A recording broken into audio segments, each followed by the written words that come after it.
Nick, who was that bloke from the A-Team, Mr. T? Yes, please, with milk. Let's do an intro.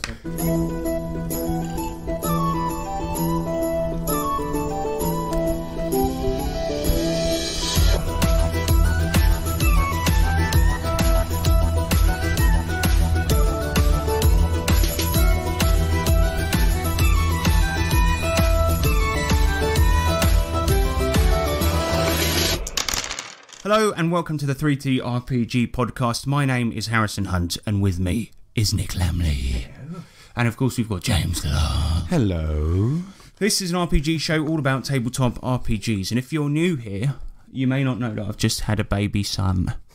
And he's here today. Hopefully he's going to shut up for a bit. Isn't that right? Yes.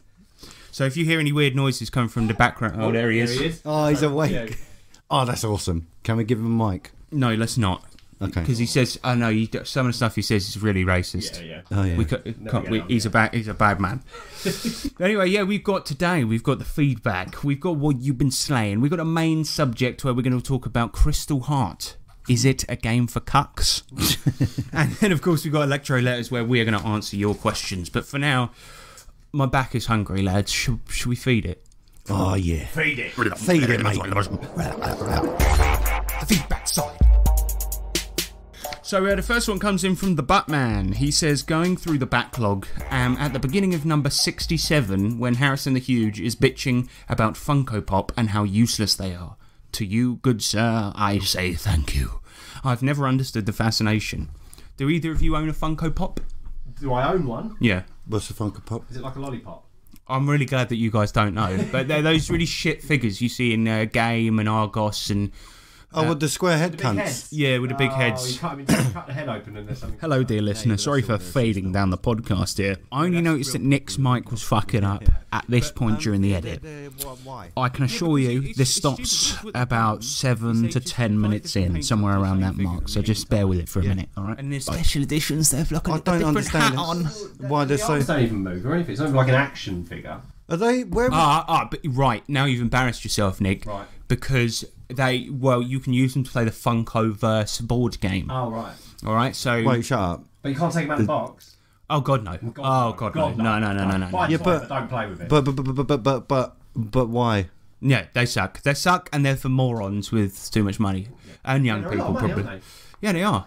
I know because I love them and I want to buy one. No, but where did they come from? Because they're basically just Japanese anime chibi dolls. I don't know. What was the first ever one? Because obviously now they're like everything, you know. I think Solo one, we got it. If I recall correctly, I think the first ones were like video game characters. Okay. Well. So it might have been like it wouldn't Master Chief. But the first one I remember seeing is Firefly. Right. That rubbish TV show.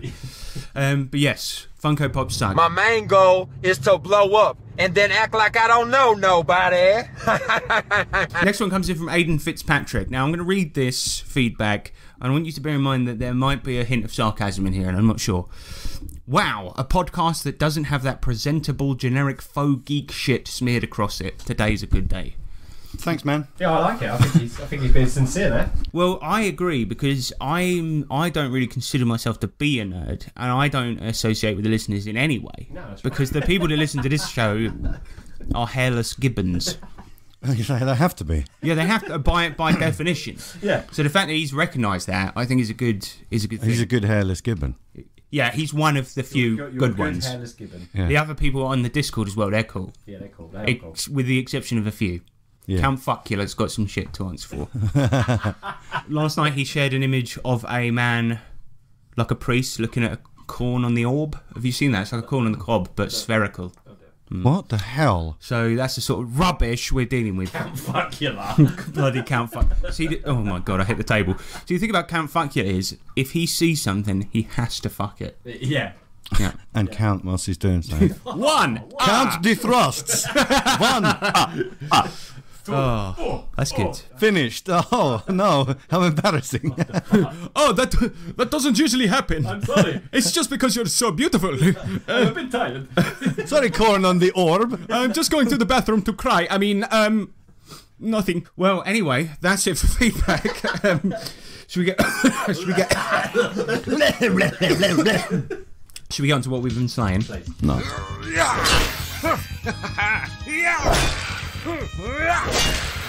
One of these.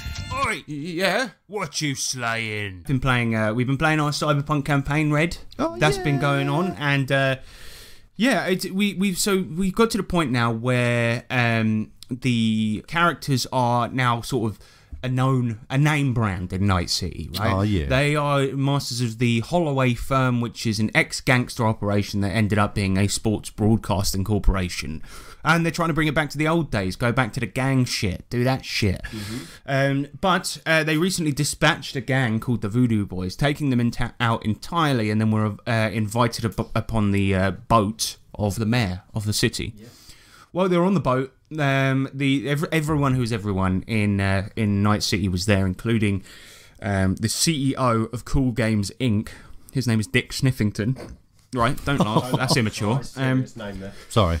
But anyway, he created the in-game MMORPG called Elflines Online, and during this party on the yacht to celebrate the group's success, a mother whose son died whilst playing Elflines came onto the boat, shot Dick in the head, killing him, only to reveal that he had a sort of black box in his head that revealed a final message, a dead man's trigger. And it was like, basically he's hidden €26 billion in an Easter egg in his video game. And to make sure that everyone's on the same playing field, all current characters have been deleted. Yeah. And so it's a race to try to get it first. And not only is everyone in Night City after it, but corporations have made hundreds of accounts and are just flooding the servers trying to... Cash. Yeah, exactly. And it turns out that the guy who made the game had an obsession with 80s culture. So a lot of trying to figure out where the thing is trying to figure out what this guy was into and where he might have hidden it. Now, people may realise that this is the plot of Ready Player One, and that's because it is. And however, the difference is I read the book. I didn't watch the film, so it's the good version of Ready Player One. And even that wasn't that good, but it was very enjoyable. I enjoyed it, yeah. Yeah, me too. But so the first thing is essentially the whole idea is that they've got to find 3 keys to open a secret door to do one final challenge to then get the €26 billion. And they've got 1 key so far, and it was much easier than all others. So the way that the Elflines game works is that they have port towns, and in those towns are portals, and you can put any 4-word combination to get a field and a dungeon to explore. Now, so they kind of have to figure out what 4 in infinite codes, what 4-word codes will lead them to the right dungeons, and etc, etc. They figured out the first one, and they went to the first scene from the Terminator and had to fight the Terminator in a bar and got the first key. Nice. They were then told that this the next ones are going to be much, much harder. And that's true. But what happened next is that they did a bit of research on Dick Sniffington, found out that he worked on a module for D&D in 1978 called The Tomb of Horrors, and they realised that some clues got to be hidden in that module. So, James, could you talk us through what your plan was for this? Because I thought they were going to go and try to go to a store and buy one, or go, like, jump a game or something like this. So what we did, Ryan looked into it a bit, did some research, and then...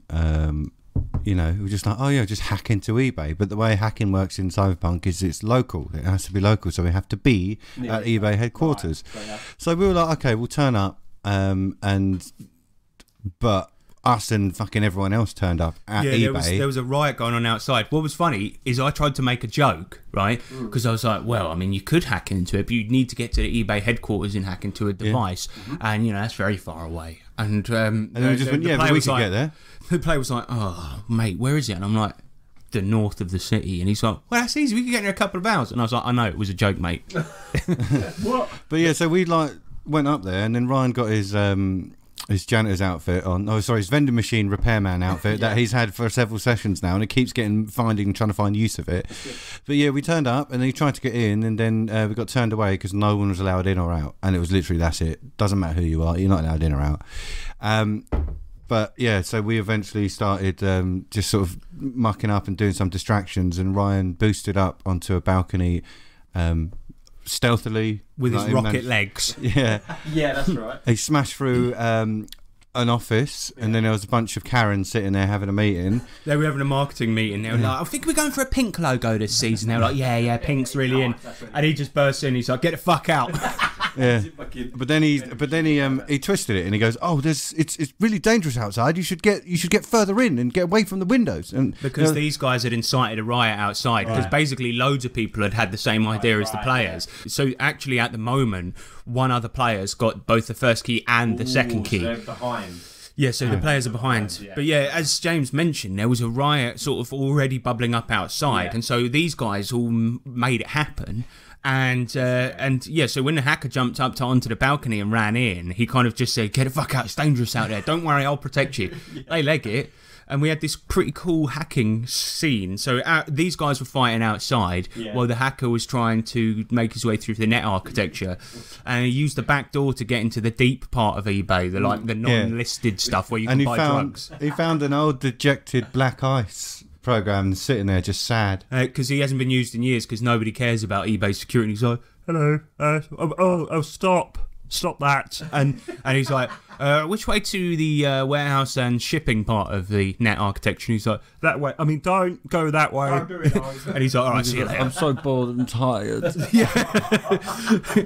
It was literally like fucking Floyd from True Romance. He's like, "You better not do that, man. I'll kick your ass." Yeah, whole thing concludes with him both hacking the security bots and systems to send out a company-wide message that the PCs are not to be fucked with.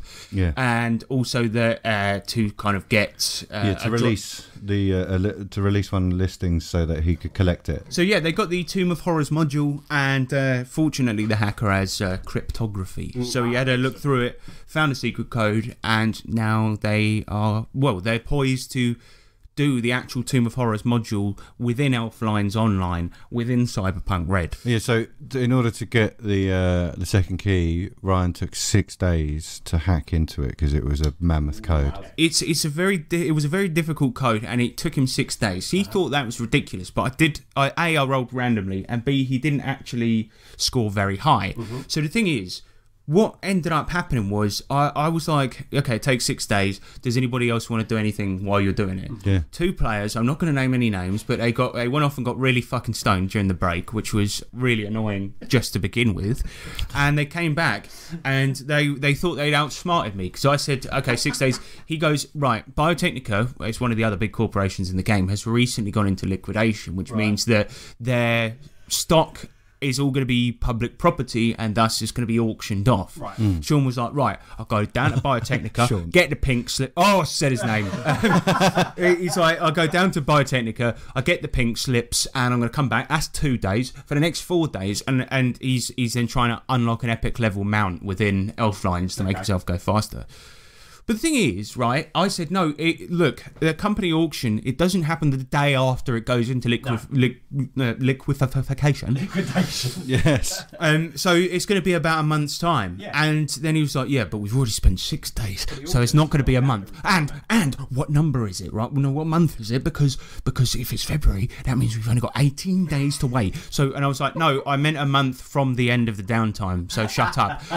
But then I said it, but him and the other fucking guy just kept on going on and on and on. And they were just like, yeah, but think about it though, right? Think about it, because 6 days, but 6 days minus 30. And what month is it? Because some months are 31. I think it was like there was too much like emphasis on the days. It's just like that meant absolutely nothing really, because it was just 6 days is for Ryan's thing. Yeah, right? him to figure out the code. And then everyone else just got a chance to do something in between. So we were like, okay, cool, that's fine, that works for us. I needed to heal up anyway, and so do a bit of someone backstory else. stuff. Yeah. You know. And so like, I just don't get it, because the emphasis on like the fact that Harrison said that in order to do this auction, afterwards there'd be an additional month that you need to wait in game to then see if you could pull it off at the auction. And I'm like, fine, that means we can write that down. I was essentially saying, leave it, I'll tell you when the auctions come up. And then we'll think about it. But then they're like, yeah, but like then we could come to the auction sooner. It's like, we have more pressing matters at the minute. Like, it's a really cool idea, it really is, and it's great. Yeah, you can get some old out-of-date medicine from Biotechnica, There you go. but then there's 26 billion up for grabs here. So What's more important? Was they trying to your move GM you?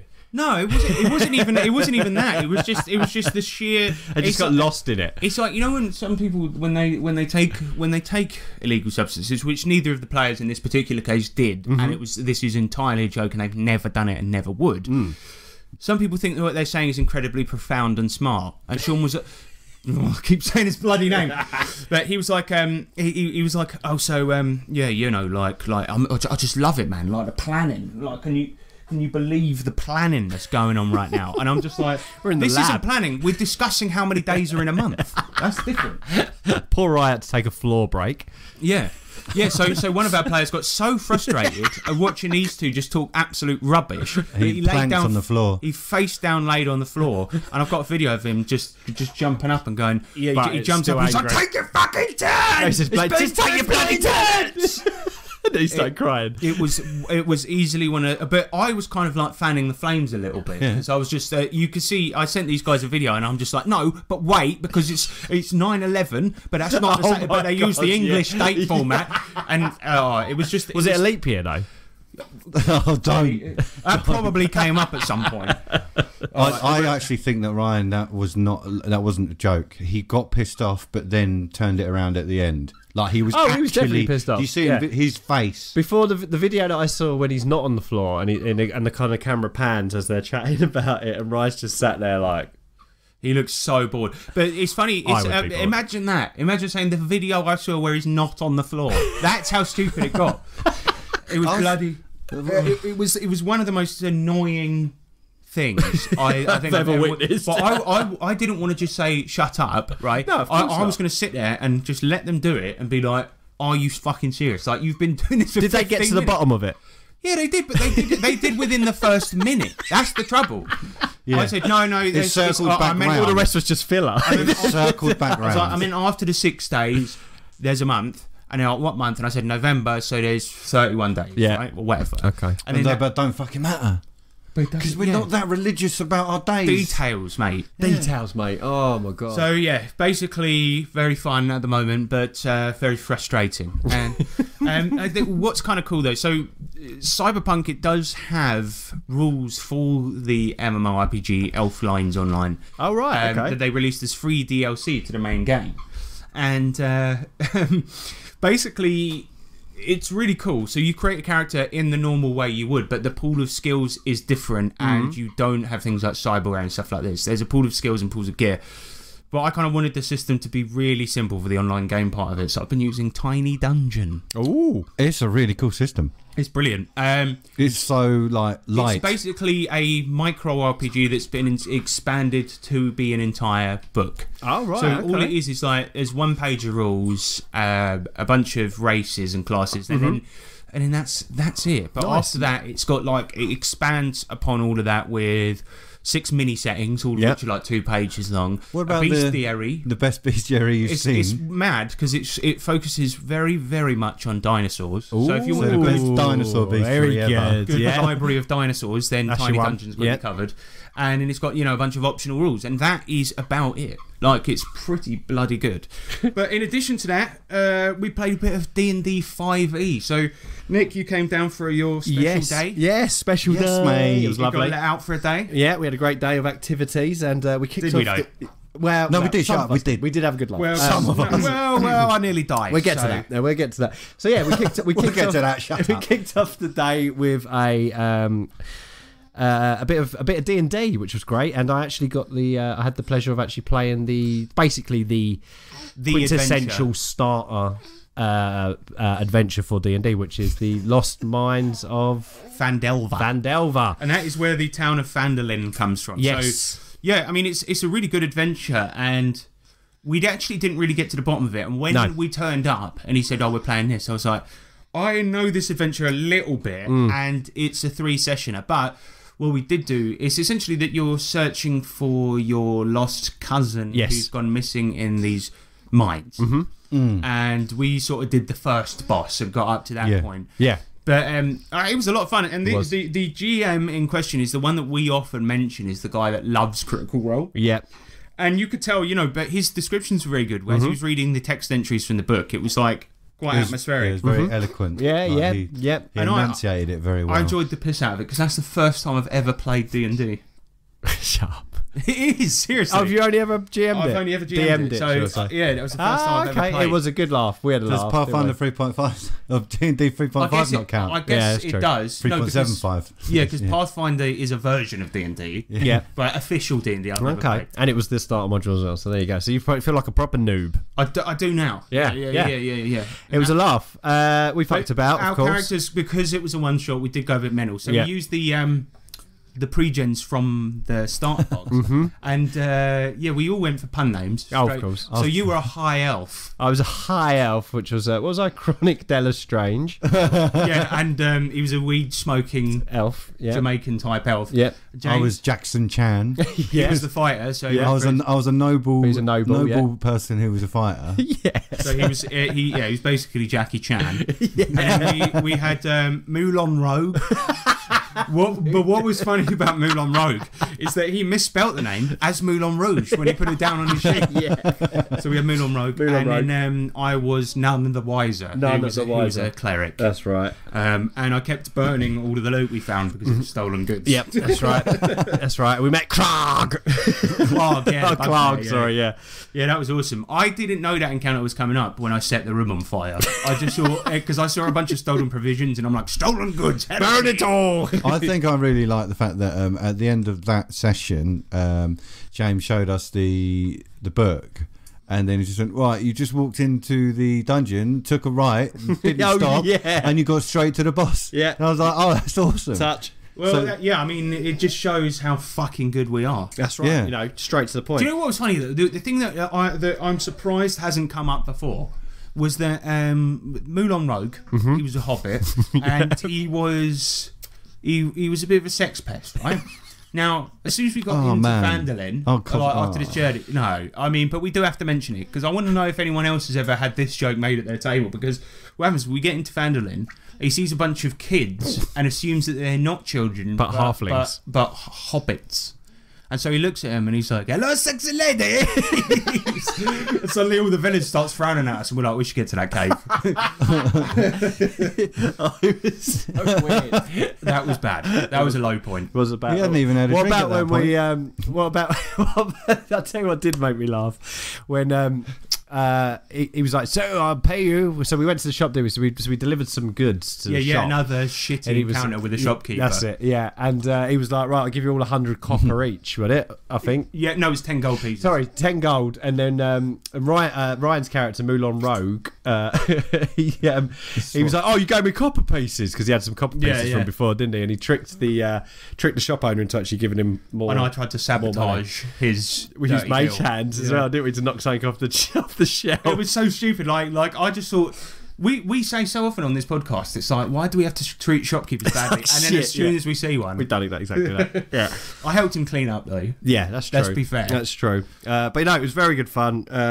Slaying some goblins, and we left it kind of open, so we might pick it back up again next time we jump on a one shot. I liked it was a good laugh. I liked when you yeeted Clark's dog into the fire as well. That was good because they went on simultaneous turns, and Nick kind of Bruce Lee'd it and just sort of dodged out the way and slung this fucking wolf into a fire. Yeah, beautiful. Very good fun. Yeah, it was a lot of fun. Fun playing D&D. That same day, we then went out and went quad biking in the muddiest track I've ever seen in my life. Fucking place. In the weirdest place. It was good fun though. It was left through the lorry fix-up shop. It was a good laugh, but you could tell like from the outset that this operation was dodgy. Did you see that? When we were going in, there was a kids' play park and it was like activity zone, and it literally reminded me of In the Office when Dwight does it, and it's like really terrible. Like it looked like Death Trap for kids, and right on the front there was a sign saying, "We accept no liability for damage to children." Should have been named Funopolis. Yeah, and like the sort of health and safety training was basically him going, basically that's how you make it going, let's go and have a fucking bash. It's carnage out there, carnage. And instead of like setting a sensible pace, he was tearing it through the track. Do you remember when we first got there and there was like some like they were like mini go-karts that were like zooped up on petrol engines, and then like there was some small people going around the track and they were bouncing all over the place. It was so dangerous. And like they didn't have any. Usually when you run a place like that, you have like you try to go for wider tracks, or you have tyres. Some so barriers would people be bounce. nice, yeah. But, Especially if you've got quite expensive equipment. So this is a bit lame, but I was nervous already, having been in. I've been in so many wrecks. It's amazing I'm alive. Yeah. But I was nervous already, and just when I started to get my confidence, Nick, you were behind me. I was behind you, yes. And then smash. Basically, I crashed. But what happened is that I was driving along, right? Some idiot had left the ramp out, and I was like, well, I can't slow down now. Got to take it. I took it. Double flew in the air, backflip. double backflip, Yeah. right? I landed, Yeah. and the guy came over, and he was like, mate, are you a pro? And I said, no, mate, I'm making shitloads on podcasts. But I wrecked your bike. And then he drove off. And he said, well, you should be. And then as he drove off from there, smashed into a tree. That's it. That was the accident, yeah. And then the other guy turned up and was just slow clapping. In all honesty, it was quite a wimpy crash, but a quad bike did get fucked up quite a lot. Yeah. And also because of my previous accident history, it stirred up quite a few fearful emotions. Yeah, I yeah. didn't realise quite how scared I was. But then, the bumper was fucked. The bike was. It's probably worth mentioning that the actual chassis was absolutely fine. It was just a bit of plastic. Yeah, the the bumper- radiator was fine, the engine was fine. Yeah. But He drove it back. The steel it was bumper that were designed to take that Yeah, impact. they were took all, the they impact. were all sad faced because it was like, oh, that's his new orange one. He really likes that one. And he tried to make me pay for it. It's like, well, don't lend it out then. Yeah. Do you know what I mean? Well, that's just you're giving it to people with 10 seconds of actual practice when they have this big open field right at the start where you can drive around in circles. Get used we to it, should have yeah. done a few more of those. Absolutely. But yeah, And they had no barriers down the really thin bit, and there was a valley, so it was a bit stupid. They didn't do any checks, and we James, we obviously we'd met up for a whole day of activities, so we wanted to drink. Yeah. And when we got there was another set of people that were drinking. Out of flutes, the out of the place. boat. Yeah, they had champagne popping and off. flutes. That was Because funny actually, because they were like, we're just waiting on one more, and by the time that bloke had turned up, I think they had about 10 minutes. Yeah, they were out for not long at all because of And this they one managed guy. to crash 2 bikes. Yeah. And it's no wonder you're letting people drink and drive. I mean, Well, what- no, it says on their site. It's just come like on. you can't, we won't allow you on under the influence of anything. So I was just like very explicit, like we can't drink before and until we're back. And everyone was like, yeah, cool, fine. But They our don't lead give a fuck, guy, mate. The way they're making their money Yeah. is by allowing people to crash. Because there was a then- stag and then do, billing 'em. and they said that they fucked one, and we actually saw it. The wheel was off, so yeah, they properly busted But it. they've got a workshop there for fixing them. I'm aware this is an RPG Yeah. podcast and we're talking about quad bikes. but I mean, even their instructor, and I use that term very loosely, he, well, I don't know, he was either very excited or Well, I loved think he his was job. on something. He fucking loves his job. But I think he had a little bit of quad bike powder. a bit of fucking engine juice. Yeah, a bit of engine. But it was juice. good fun. I had a good laugh, but you can tell a place is dodgy when you crash the fucking bike and they let you drive it back. Yeah, precise. And then you have to go and have a little walk around. and then they try and charge you 800 quid. Yeah, piss right off. So yeah, we did that now, but it was a good day. And then we've shot some pool, which I haven't done in years. We did, and me and my brother were fucking smashing it. Yeah, I was done barely well. concentrating the whole time. I was like, "Sean, you fucking suck." But it turns out we were just absolutely Really making good. it. There was lots of massy shots. It was pretty massy in there. Do you know what was funny though? Afterwards we went back to James's, and listeners, if you have never played a game called I Dark Overlord, you have to. Essentially, what it is, it's a role-playing / card game where you play sort of the boardroom in The Apprentice. Mm-hmm. Your goblins, one player plays the boss, like the GM. Your goblins who have failed on a mission, and it's your turn. It's your job to try and shirk the blame over to somebody else until you're the only one left alive. Yeah. Now, I'll just say that we've had a few ales at this point. I was fucking steaming drunk. Mate, no one was not drunk. And, I don't remember how the game ended. well, Did we just stop? We stopped. We just stopped because we couldn't figure out how the game ended. I have an admission though, because I didn't send it because it's too long. But I put my phone on the table and recorded 9 minutes worth. So did I. I've got some. Oh no. Yeah, but I've got video. I'll stick in a couple of clips. But we basically disregarded the rules entirely. Well, we're always too drunk when we play it. Yeah, because And Nick was also- explaining it, and then I was sat there and I was like, "Look, I've played it before. I've forgotten it. Still and don't quite get it. honestly, it's going in one ear, out the Yeah. other." And I was like, And then "Let's we just just play started. it." So the idea is that you get dealt a hand of cards, and there's some that have excuses on them, and some where you can pass the blame. or pass And the you're meant butt to in. take turns, but allow the player to speak for a good amount of time. and shut up. And also, for a like, while. you can only pass the buck to another player if you make a decent excuse or have one of those cards. Right? Yeah. But it just so happened that everyone, despite it being like miles away from being their turn, would just jump in and be like, "No, there was a mummy." The cool thing about the game is you kind of have this narrative that builds as it goes along. And I lost the plot like literally in about half an hour in, and it was just us shouting at each other. no. It got to the point where we were literally just like, it was just incomprehensible. And we were like, mate. "So how does the game end?" We were like, "Oh, can we just stop?" Should we go sing some songs? It was a lot of fun. Yeah, then we did when we did sort of really bad karaoke. Karaoke, yeah. Oof. Oh. Oof. Oof, yeah. It was fun though. It was awesome. I had a great day. It was wicked. It was amazing. But Nick, do you remember feeding me your drink 5 times? No, I don't. Ooh, he does. Hi, Jesse. So Nick was drinking. He bought some special gin, and about 5 times while he was really smashed, he came up to me and was like, "Hey mate, you got to get your lips around that. Get that go, mate." And then I would try a bit, and then about 5 minutes later, so I got to the point where you'd done it so many times that I was pretending to drinking it and going, "Yeah, really nice." What, so you just go like that and not drinking a it? bit more. And do dear. you remember falling over the couch? I don't remember falling over the couch, but I remember the photos. Yeah, and so Nick fell over the couch. He's like, "Everyone just chill out," and tried to lean on the fucking couch, flipped over it, and then just laid on the floor. And I think you would have stayed there if nobody... Absolutely. Yeah. If nobody picked him up. Yeah. Oh, and Ryan told us that on the way home, Nick was so happy. He was walking with his eyes shut.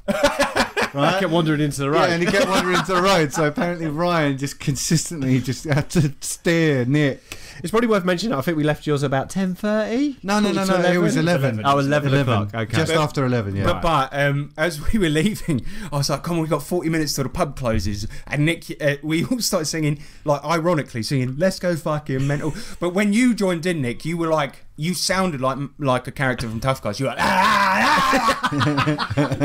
and it was so funny. And James was still in his flat, and he could hear us outside. It was so funny the next day, like, oh no, that night, and it was just like, oh no, sorry, the next day when they were commenting on it, it was like, I fucking heard that. It was so loud. And they were up the road a bit. Yeah, it was mate, it was so that's loud. hilarious.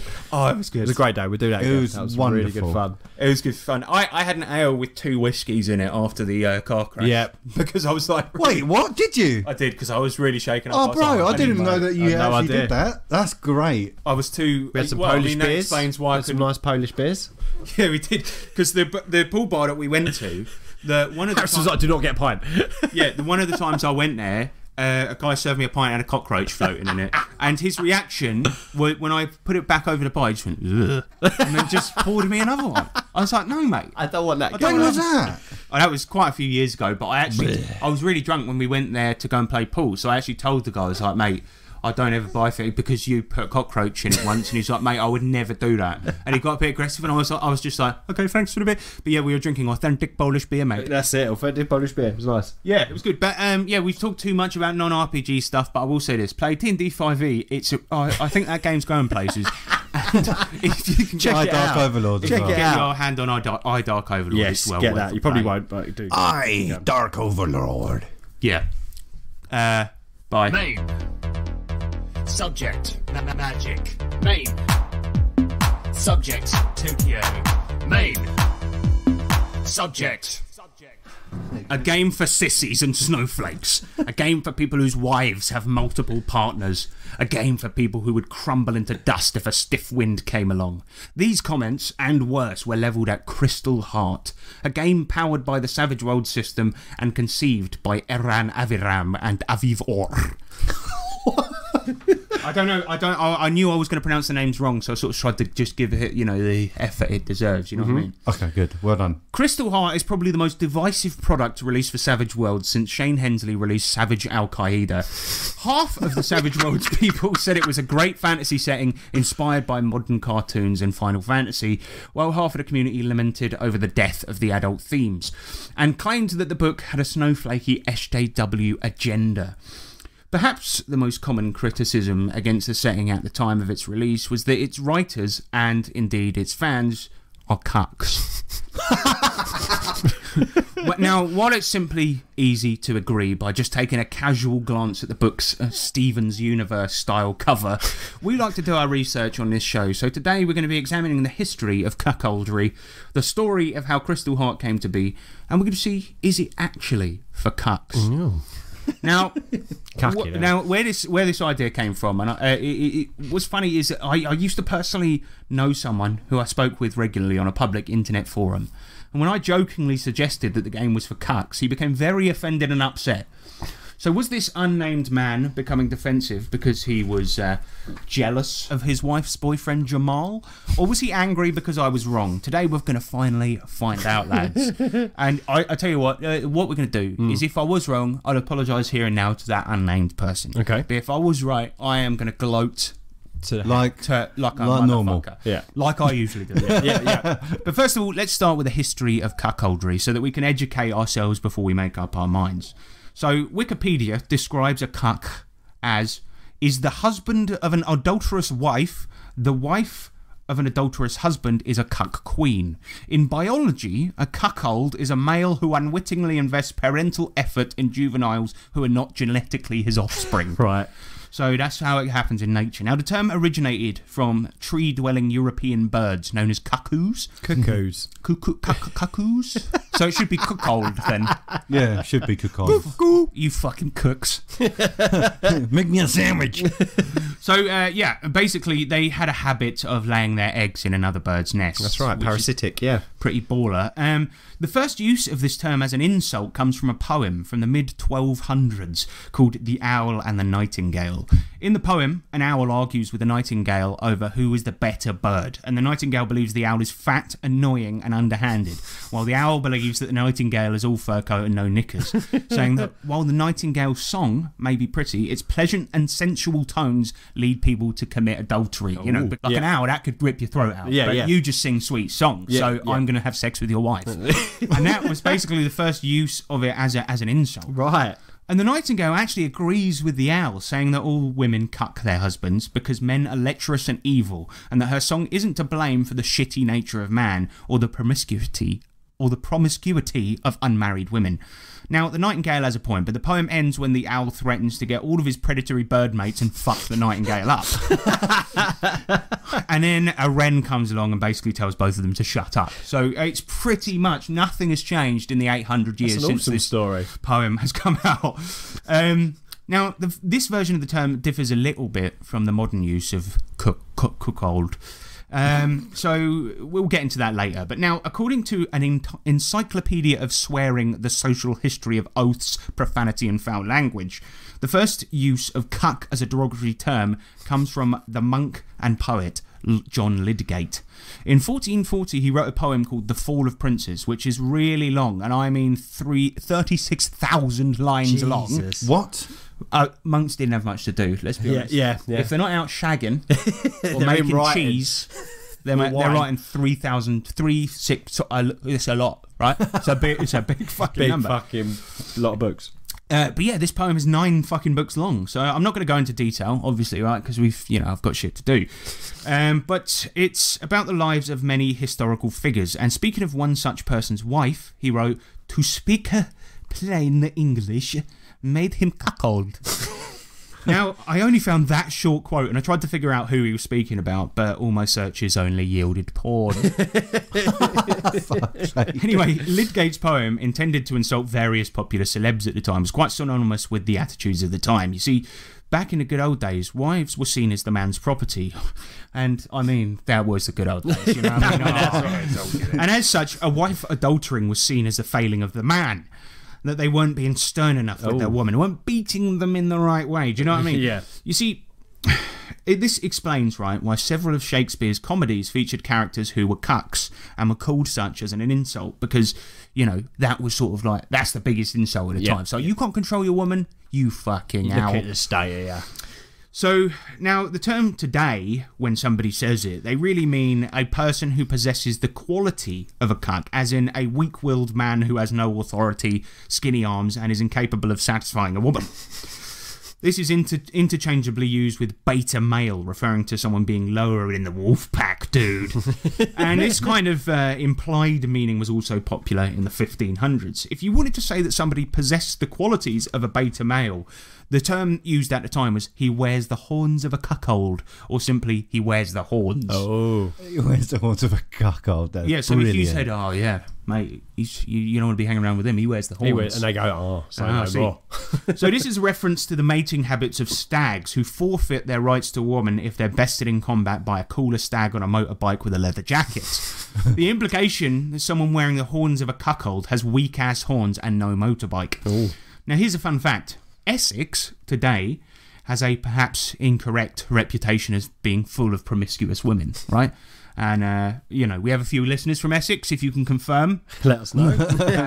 And it seems, right, that this has always been the case, because in the English Civil War in the 1600s, a man named Horatio Carey was trying to lure forces out of Essex to fight him so he could fuck them up. To do so, he held up a battle standard that simply read, "Come out, you cuckold." And there's a picture of it on Wikipedia, and I've got to say, it's beautiful. Oh, it's massive, isn't it? Yes, well, they were laying siege to Essex at the time, so he had it on a big fucking pole. Come out, you cuckolds. Okay, can you imagine somebody just sitting in his castle? He's like, "Sir, we do not have the forces to fight them," and he's like, But look at that flag! Yeah, so it's not good. Why? They put a flag out. He's calling you a cuck. Telling us Fuck all you! about- Get him! He did what? Have you tried calling him a right-wing fucktard? So yeah, I mean, in the modern day, right, we have the advent of the so-called soy boy and the beta cuck and the SJW snowflake. Now, these are a handful of terms used by right-wing people in reference to sort of perceived proliferation of the male feminist, like a weak waif-like man that dominates the left-leaning population. Now, I neither agree or disagree with this really, but this use of the cuck term has sort of led to its recent resurgence. Now, you go to any town and you'll see people outside with battle standards saying, "Come out, you cuckold." Come out, you cuckolds, yeah. And by that I mean Twitter. So, another factor involved in this is the recent actual boom of polyamory, right, where couples have multiple partners. Oh, yeah. And now, I've watched documentaries on this and also have a friend who has had 3 long-term relationships break down after this concept was introduced to the relationship. Well, I'm not surprised. Because it always ends up becoming, right, is the woman getting all the D she wants, while their neckbeard husband attempts to drown out the noise by watching anime in the next room. And listen, I know that's a generalisation, but it's probably true, because if you've seen the Louis Theroux documentary, not one of them looks like they're happy, except for all the women. Yeah. And there was even one where they would sleep on either side of the women, and they were both D&D players. I've watched that fucking documentary, it's interesting. Wow. But Louis, like, looking at their sleeping arrangement, he's like, So, like, when she's facing away, how does that make you feel? And he's like, well, I'll sometimes put my hand on her back, and that's quite nice. That's quite nice. And he's like, and then we played D&D. I'd begun to think that there was something missing from this relationship. You'd think, right? Yeah. So yeah, that's and these relationships are annoyingly usually leftist. So when it comes to the eternal struggle between bigots and art students, the art students aren't doing themselves any favours, especially when you consider that, according to the National Office for Statistics, 1/5 of Brits are polyamorous, and 97% of those also identified as being left-wing in some fashion. So the fact that the right wing calls them cucks, and then a lot of them are cucks, yeah, that's a problem. Mm-hmm. Anyway, I mention all of this because in order to confidently say that Crystal Heart is a game for cucks, we need to answer 3 primary questions. 1. Does the game appear to appeal to someone who wears the horns of a cuckold, or a person that is likely to be in a polyamorous relationship? 2. Does the product have left-leaning sensibilities? And finally, does the product go to great lengths to be inoffensive and not hurt anyone's feelings? I chose these parameters because the historical evidence mixed with the modern day use of the term, I think, means somebody who's easily offended, someone whose wife sleeps with many men, and the evidence shows that people in those situations are usually lefties. Not always, but most of the time. Now, there's likely one question people may think is missing, and is it, does the product go to great lengths to be, you know, the 2021 definition of inclusive? And I can tell you right now that it does, but I don't think that that is inherently cucky. Right. So that doesn't matter. We're not going for that.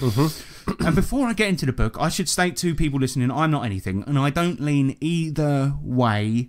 We're just, and I don't care about what anyone does, but we're just having a little bit of fun. Yeah. All right. We're just seeing it for guys. So the book is for cucks, and we've gone back in history. And now you, as a listener, are more educated on cucks, and we're not prejudiced at all, but because we hate everyone equally. That's right. Yeah. That's Everybody sucks. And that's right. Everybody sucks, except the 3 people in this room. Yeah, that's right.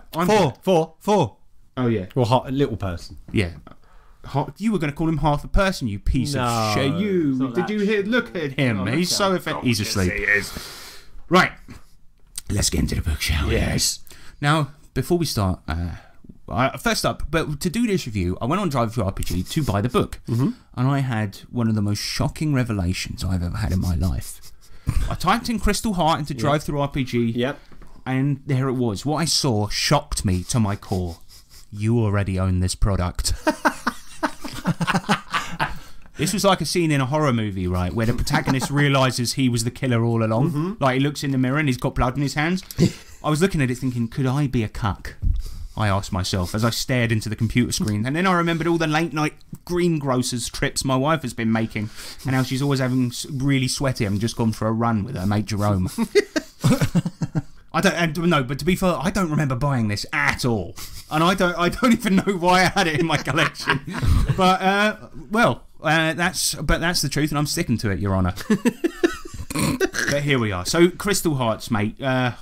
Just go, look, strap in, because this is strap on, strap on, mate, because you're about to get fucked by your wife's special friend. Now, Crystal Hearts, the idea for it was first conceived in a webcomic called Up to 4 Players, who did a series of I don't know why I'm doing that. Who did a series of comics where the characters played the Savage World system. I remember it. The comic would flip between the players and the world itself, and of course the world is like it's really faggy. Now I know that it's offensive to say that, but I'm gay, so it's fine. Anyway, the premise of the whole thing is that it's a fantasy world with scientific technology where people's hearts manifest into little crystals shaping around their dreams and their desires, and there's a bunch of really powerful hearts that bad people littered around the world. Fucking hell. You know, if you say anything in that voice, it makes it sound bad. So, but just pretend I didn't and make up your own mind. Yeah.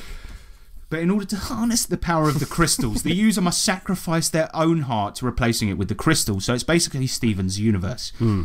Now, this is where I start to get annoyed, and because I mean, no offense, I really don't. I can see they've tried hard with it, but the comics are really awful. They are really bad.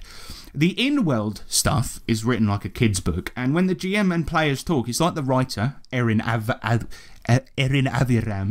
has never met a real person in his life. Now, let me read part of this to you. So this is a scene from the comic where the GM is sitting with his players at a table, and he says, with their fearsome powers, the agents of sin became a symbol of awe and authority throughout the world. They travel the 5 lands in their never-ending search for ancient tombs, forgotten burial mounds, and ruined cities, since only within one of these may they find the mysterious crystals hidden behind countless traps, vicious monsters, and ancient curses. These are the agents of sin, relentless, fearless, heartless. One of the players at the table replies, yes, we'd love to play this campaign. So this implies that they didn't know what, even slightly what was happening before they sat down at the table. The reply is ridiculous. GMs never write descriptions like that, and they don't pitch the game to the people at the table when they're already there. Yeah. Because what if you turned up and you went, by the way, this is the game we're playing? They go, oh, no thanks. Yeah, they don't like that. Never happens. Yeah. You contact them before and say, by the way, I'm starting this up. Do you want to join? You're up for it, yeah. But then you have a bit of like outside of fucking game table chit chats about it. Right, exactly. So he's just gone, by the way, now you're round. Do you want to play 4 hours of D&D? Or Savage Worlds in this case. And the artwork artwork really fucking sucks too, and we'll get to that. But this is basically like the author patting himself on the back, right? Because in this particular scene, he's done this great description, and then his girlfriend's drawn all the characters looking so enthralled by the great words. It's a little one. Yeah. So he's just giving himself a big pat on the back for such a brilliant idea. Now, you think I might be being needlessly harsh to the artwork and things like this, but listen to this. So Savage Worlds has been PG-13 only for a while now, and I think that served to make the product actively worse. Yeah. But that's likely the reason they then hired up to 4 players to make official tutorials within the pages of the Crystal Heart webcomic. And if you think this dialogue was bad already, let me lay this gem on you. And this extract is from their comic about tests of wills in Savage Worlds. So the GM says, new round, guys. I actually was going to act this out with Sean, but he's not here. So he says, new round, guys, you're first, and the beast is right after you. Then it's you, James. And then the player replies, I'm basically invulnerable right now thanks to my heightened armour, so I'm going to draw its attention to me. Ooh, a test of wills. I love that rule. Right, nobody has ever... The rules are probably the worst thing about RPGs. We have them because they're necessary. Nobody has ever said, I love that rule. I love that rule. No. And no one's ever exclaimed that. Ooh, a test of wills. To which the player replies, indeed it is. It's an opposed roll of my intimidate against the beast spirit.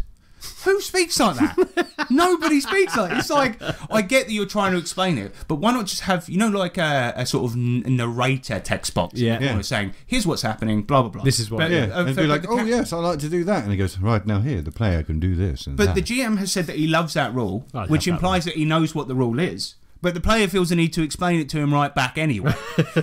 Bloody stupid. And it gets worse, right? Because on their opening pages of how to play Savage Worlds comics, right? Here's another panel. So he's already pitched the game to his players, right? And which is weird enough as it is. But he's with all of his players who look different in this panel for some reason. He says, it's time to play Savage Worlds. It's simple to learn and easy to use, known for being fast, furious and fun. You can play anything with Savage Worlds, but it's especially suited for high adventure, high energy games with a bit of pulp and fantasy. Now, who says that as well? You turn up to play the game, and he's holding the book up saying this. I mean, that's what Nick first did when he introduced it to us, didn't he? I'm not sure that he did, James. No, he didn't. The guy, He didn't, the guy of that's the hat. I like the guy of the hat that says, "I want to jump off zeppelins and fight laser gorillas." It's so try hard. It makes and the GM replies, "That's the spirit." That's the spirit. It's like, what is this? A fucking commercial from the 70s? I mean, it's ridiculous. But it's like pure Mr. Rogers shit, and that will become relevant later. But now the artwork was heavily criticised for possessing that inconceivable cucky quality, being for wimps and looking really lame.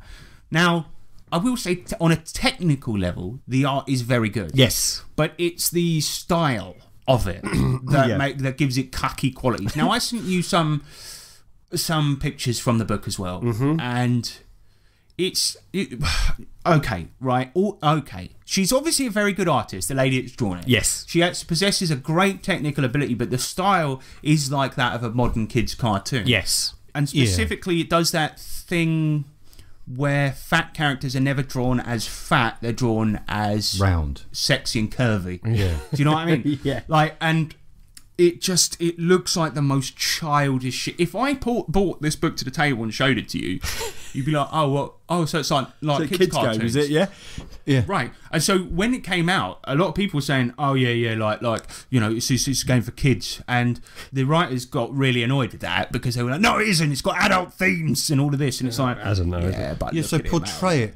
Yeah. Like exactly. That, then. Exactly. That's the problem. There seems to be a disconnect from what they were trying to convey and what has actually been drawn. It's because they. And if I was going to go for that quite fluffy art style, then I'd make the actual dialogue in the captions quite gritty to balance it out a bit. Do you know what I mean? Yeah, like the show Happy, maybe. Exactly. You know what I mean? Yeah, exactly. But I think, and you kind of hit on a good point there, because I think it's not helped by how shit the writing is. Yeah, honestly, because the way the scenes that he's come up with, there are actually very few ways to draw that in a way that doesn't look shit, because.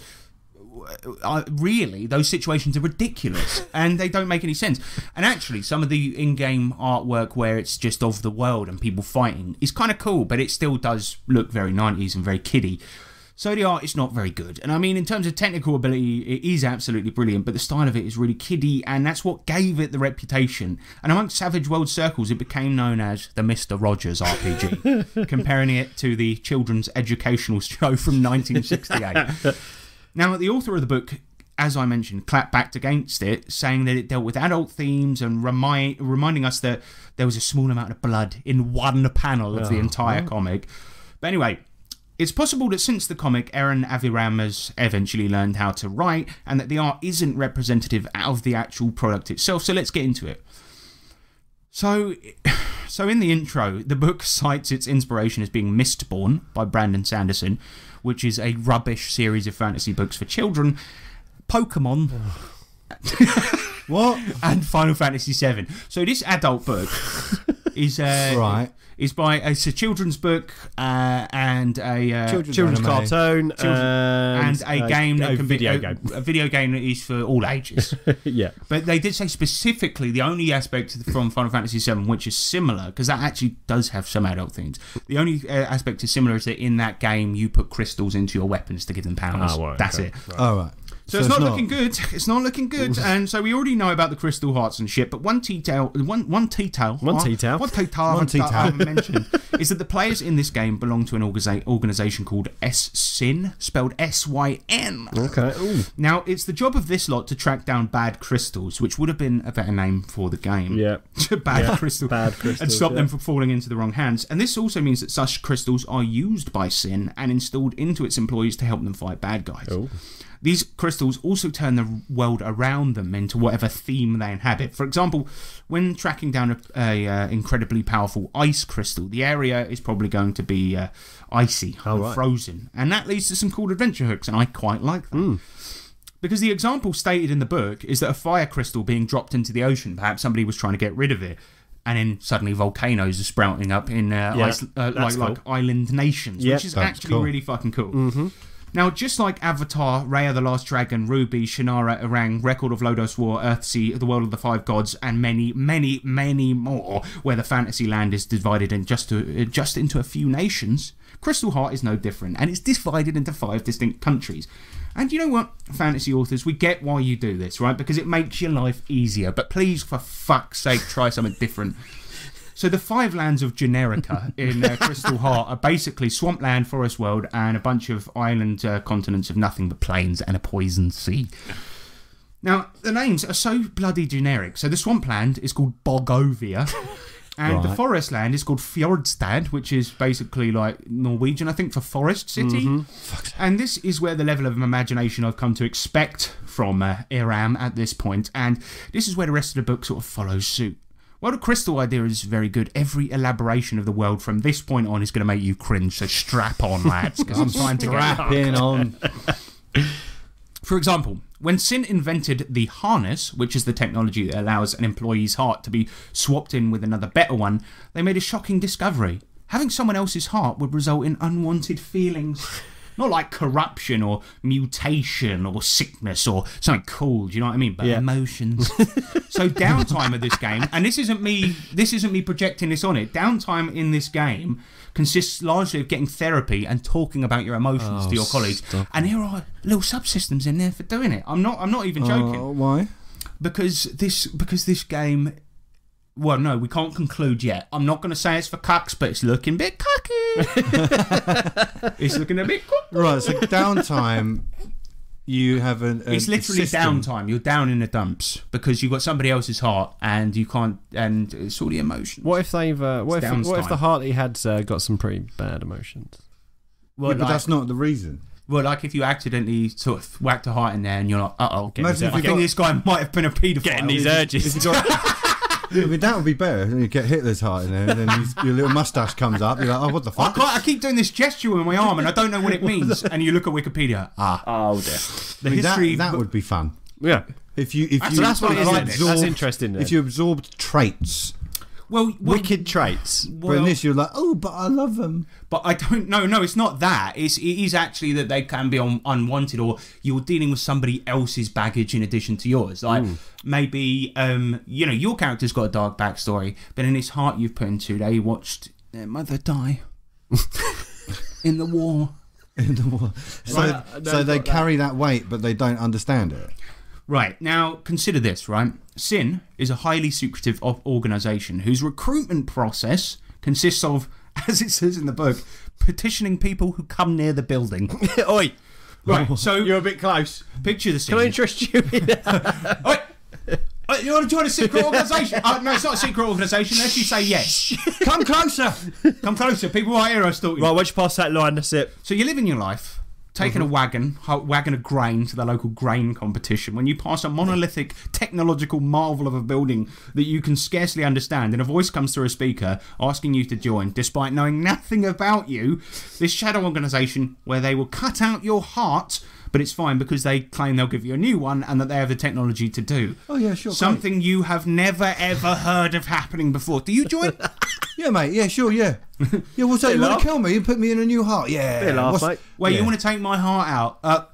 Seems legit, right? Yeah, no worries. I think that this is the reason that the character creation starts off with a section entitled "Reasons to Join and Motivations to Stay." As even Eran Aviram, he knows his concept makes no bloody sense. At this point, he's already done 10 pages, so he's too deep to back out. Now, the 3 reasons it gives for joining are as follows: 1, it's the right thing to do.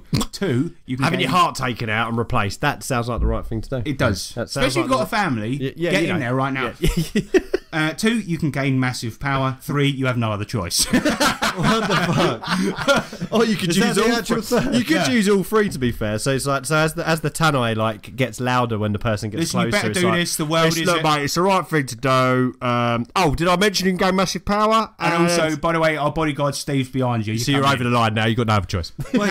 Wait, why? Can I interject, right? So Why I the argue fuck? it's a cult. Sorry. Why the fuck has they like done this? Surely, Good question. the world itself, the people in it, everyone should be aware of it. Well, if it's the right thing then to it's do. now Well, no, not because the uncommon. trouble is that a lot of very powerful hearts are kept within the organisation, so they need to remain secretive, which means that their recruitment process is deeply, deeply flawed. Now, I'm in agreement, right, with the fact that it's the right thing to do because the world is in trouble from things that normal people scarcely understand. But if a big metal box in the middle of the woods told me about some sinister thing going on that I've never previously heard of, I'm unlikely to believe it. I mean, the recruitment process has about as much credibility as a man in an alley asking you to join a cult when you notice his penis is out. Do you know what I mean? It's the right thing to do, and he's just pointed at it. He's like, come on, mate, we're saving the world here. come on, Now John. get on You your- got a choice. Get on your knees. I don't mind him, no. But Right. tug it. So, and also, I think they really missed one reason you might join, though. Retardation. Because, no, wait, I'm not being offensive here, because think about it. You would have to be deeply, deeply mentally challenged to believe any of this and go ahead with it. So you would have to have actual mental issues, right? Now, no offence to anyone that's retarded, because I am as well. So I can't be offensive. Bonafide fact. I am retarded and gay. Now, with this section over, we know what kind of characters you play. Idiots that will believe in anything and have an incredibly low regard for personal safety. Yep. But what about races? Well, there aren't any races per se in the game as there are cultures, and it gives some examples, and believe me, lads, this is fantastic. Now, I know I said I wouldn't speak about quote-unquote inclusivity, but they have gone to great lengths to include a variety of races and sort of base them on real-world examples, and they show some examples below. Now, the bog people are a stereotype of Eastern Europeans, and being from Eastern European descent, I take umbrage to that. Poland may be a shithole, but it's not a bog. It's not a bog. And the forest people are a stereotype of Norwegian people, basically, you know, elven guys with long blonde hair and blue eyes. And the island people are Hawaiian stereotypes, even down to being overweight. Now, this is all great, but what's great is the Zingama people, who are basically the black stereotype. And I put that in big letters on my notes here, because like the uninsightful, reductivist idiots' view of black people nowadays, like the stupid assumption that all cultures with the same skin colour are the same. Do you know what I mean? Yeah, It's like all black people are the same. African Americans, you know, people from fucking Kenya, they're all the same. They're black guys. And so that's what they've done. They sort of boiled it down to one black race. And here's the fucking description. And this is going to blow your mind. They live in the jungle, in urban settlements along rivers, and are obsessed with fads, changing their clothes style and their slang with whatever is popular at the time. Now, Oh, That's mate. not world-class accidental racism. I don't know. No, that's what world-class fucking intentional racism. I don't think it was intentional, but I think they've tried to take a sincere look at what quote-unquote black culture is, and this is what they've come up with. It's so bad. Okay, but fuck me, like, who's on their board? Who's on their playtest? Who proofread it? They're all white. yeah. They're like, oh yeah, this is pretty accurate. I know a guy. He lives in a jungle and he loves night. He loves fads. Yeah. Jesus. I mean, and don't even get me started on the Asian continent, who seem to be solely based on Mongolia. But it's fucking incredible. And this is only page 11, lads. This is like, so we've had racism, we've had the worst recruitment process known to man, and and now we get the Asian continent, which is insanely racist.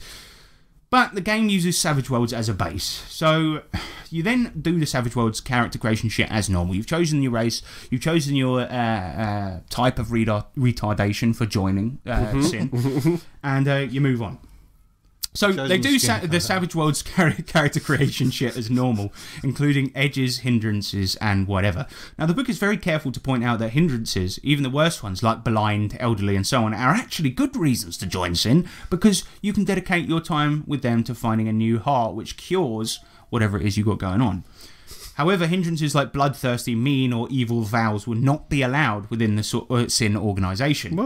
Now, my question is this. If I have an evil vow or a hindrance where I'm driven to fuck Sin up, maybe because I think people going near this mysterious building and disappearing for months, you know, I've seen that going on.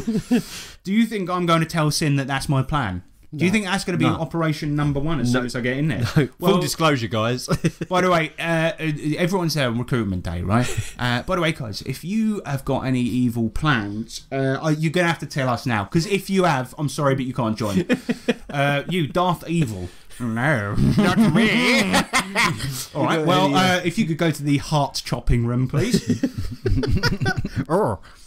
Imagine if in Squid Game the guy that was looking for his missing brother just announced that he was doing it right at the start of the bloody thing. That's basically what Sin operatives expect from people.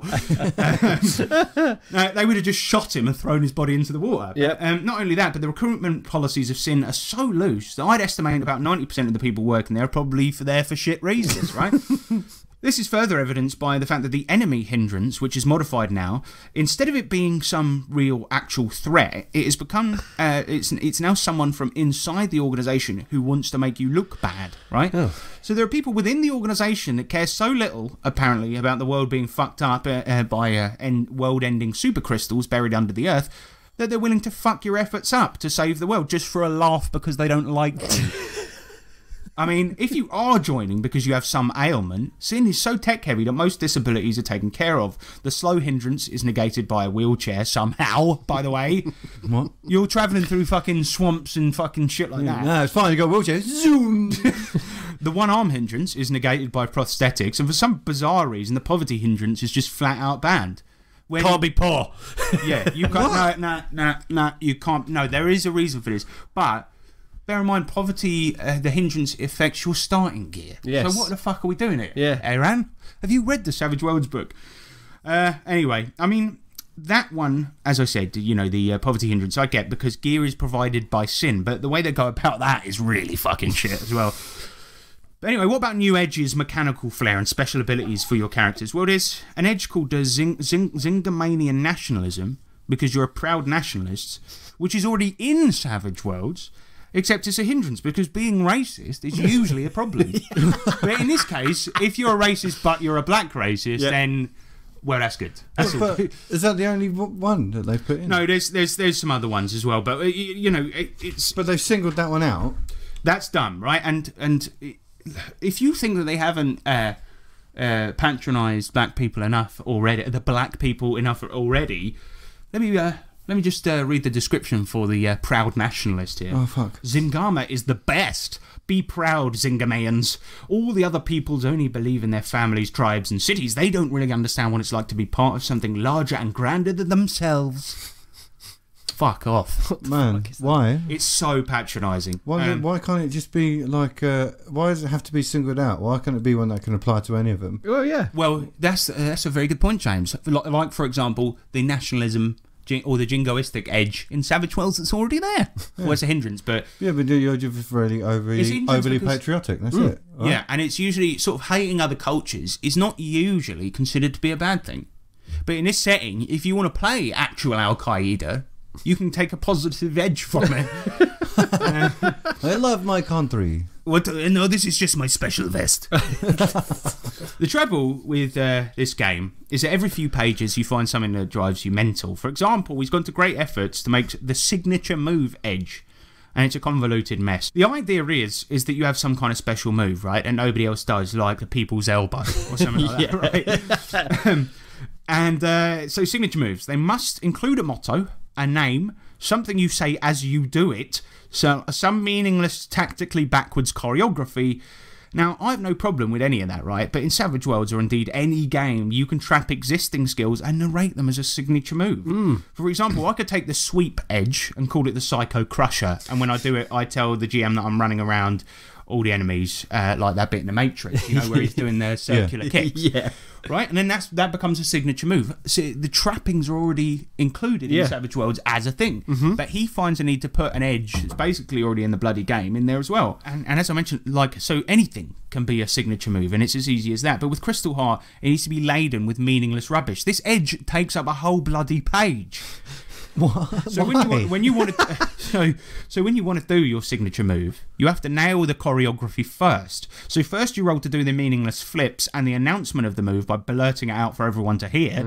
And succeeding on this gives you a plus on the roll. Failing makes it harder. Now, why would I pick this ability that I could easily fuck up and not say dirty fighter, trademark weapon, marksman, or any number of edges that just make your character better without a failure state? It's not a bloody edge. It's a hindrance, if anything. Because you're flipping around doing loads of... But you have Smasheroo! But do you know what? That would be a good hindrance. Signature move. Because you have to do that. Yeah, to you pull have, off when the you signature yell move. Hadouken, you have to yell it. Yeah. And it gives them +1 to their toughness to avoid it. Because I know it's coming. Yeah. Yeah. Yep. Yeah, stupid. I don't think they've read Savage Worlds. That's the problem. Oh, They've not. No, they've probably read it. They haven't played it. played it. No. No. Too busy drawing rubbish comics. Now...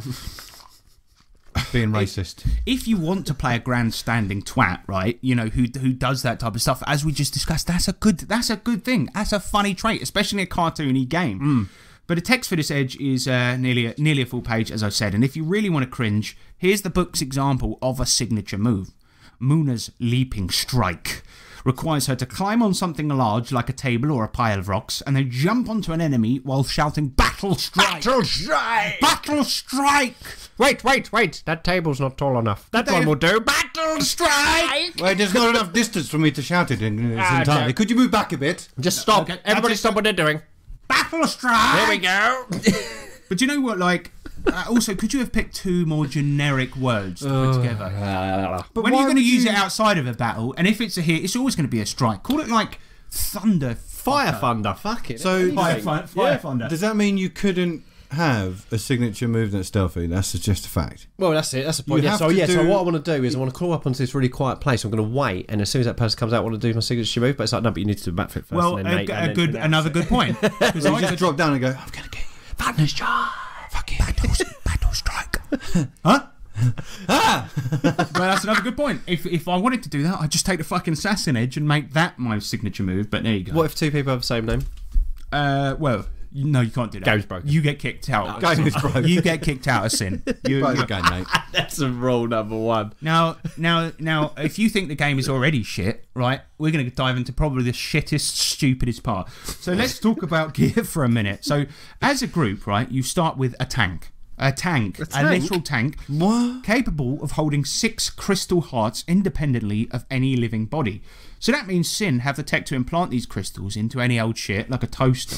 So why the fuck are we putting them in people then?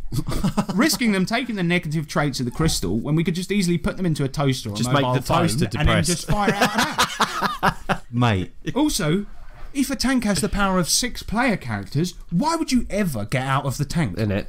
And Because the tanks starts going, oh man, I've got so many feelings. Got so many feelings been put in me. Gets really down. So then the Tank's a downtime, drag, the man. downtime, you see a tank sitting on like one of those chaise lounges in a fucking therapist's office. Turret moving, kind of. I don't know, man. It just used to be about the war, you know. Sitting got all next his to it, like, feelings, it's like hitting a bit sweat beads. I've seen all my tank brothers die. Yeah, like sweaty tank. Now, let's say, for example, right, you have a tank, and embedded within it, you have burst, blast, entanglement, havoc field, and armour, and so on. There wouldn't be any force in the world that could fucking take you on. And speaking of gear, if a tank isn't enough to get you out of most situations, bar dungeon diving, the game doesn't use money. Instead, you get gear via requisitions. Now, this isn't a bad idea, and a lot of good Savage World settings do it by using the wealth die rule included within the Savage World system. In fact, we used it in Tough Guys, and it was absolutely brilliant. Yeah, it was. It's really good, and it cuts down on boring item tracking and shopping. You just roll for it, and your wealth die has a chance to go down every time you roll to get a piece of gear to a smaller dice, eventually leading to you being broke and having to do something to get out of it. Now, going out and getting shit done may then increase this die by virtue of having been rewarded in some way. In Crystal Fart, you get requisition points by doing missions, recovering crystals, or doing bulletin board requests. Now, requisition points become a modifier for your roll to ask for gear, but instead of using the wealth die, where you can go up and down and all of that, you just roll an appropriate skill like battle. You effectively convince the organisation that you need the gear, but you know why the wealth die goes up and down? Because I could just max out battle or thievery, and all my requests for gear are almost never going to be denied. especially when you factor in that all characters start with 1 point of requisition and get more and more as they level up. But they also get bonus ones for doing cool shit. So, say for example, you have a mission to recover a crystal from a mine, and at the same time, someone has put a request for iron ore and a tube of Pringles.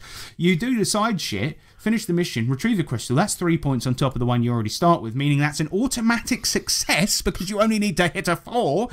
And you get, as the book puts it, every piece of gear you asked for. Oh, you don't roll it for each individual. What? You do it as a group. So all you do is you lose 2 requisition points. So what incentive do you not have? What incentive do you have for not going absolutely mental on the gear? Yeah, that's it. You just get everything. So Everything you asked for. Exactly. So you could start out with several thousand rocket launchers, a couple of tanks, some thick-ass armour. Well, you still roll, and while it would be impossible to fail, you could still crit fail. And you can never ask for the same shit again. The quartermaster basically becomes your enemy, so he's the one that bullies you in the corridors now. And he'll be a dick to you from now on. But that's incentive enough, right? But it's quite rare. And also, what's to stop the next guy in the queue for just asking for the same shit? I go, oh, sorry, I failed to get the 1,000 rocket launchers. James, can you just ask him? And I want 1,000 rocket launchers. And he's like, fuck off, you fucking piece of shit. And then James, you turn up. He's like, James, how's it going, man? 1,000 of them, yeah, great. Oh, you want a couple of rocket launchers? I got it for you. Now, so it's awful, right? It's pretty awful. Well, but basically there is no incentive not to do it. But so if you run out of requisition points? Well, there's a chance you could fail. But guess what? Even if you fail, you still get the stuff you asked for. The only difference is that you get some complication, and they're totally weak. The gear you get is usually usable, but with some minor penalties, or you may gain another enemy because the gear had to be taken from someone else.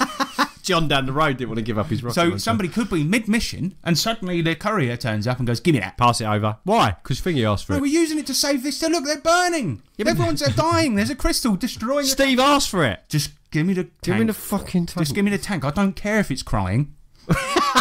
Yeah, I don't care if it really wants to go into battle. Apparently, the relationships at Sin are so fragile that just about anything you do will make people hate you.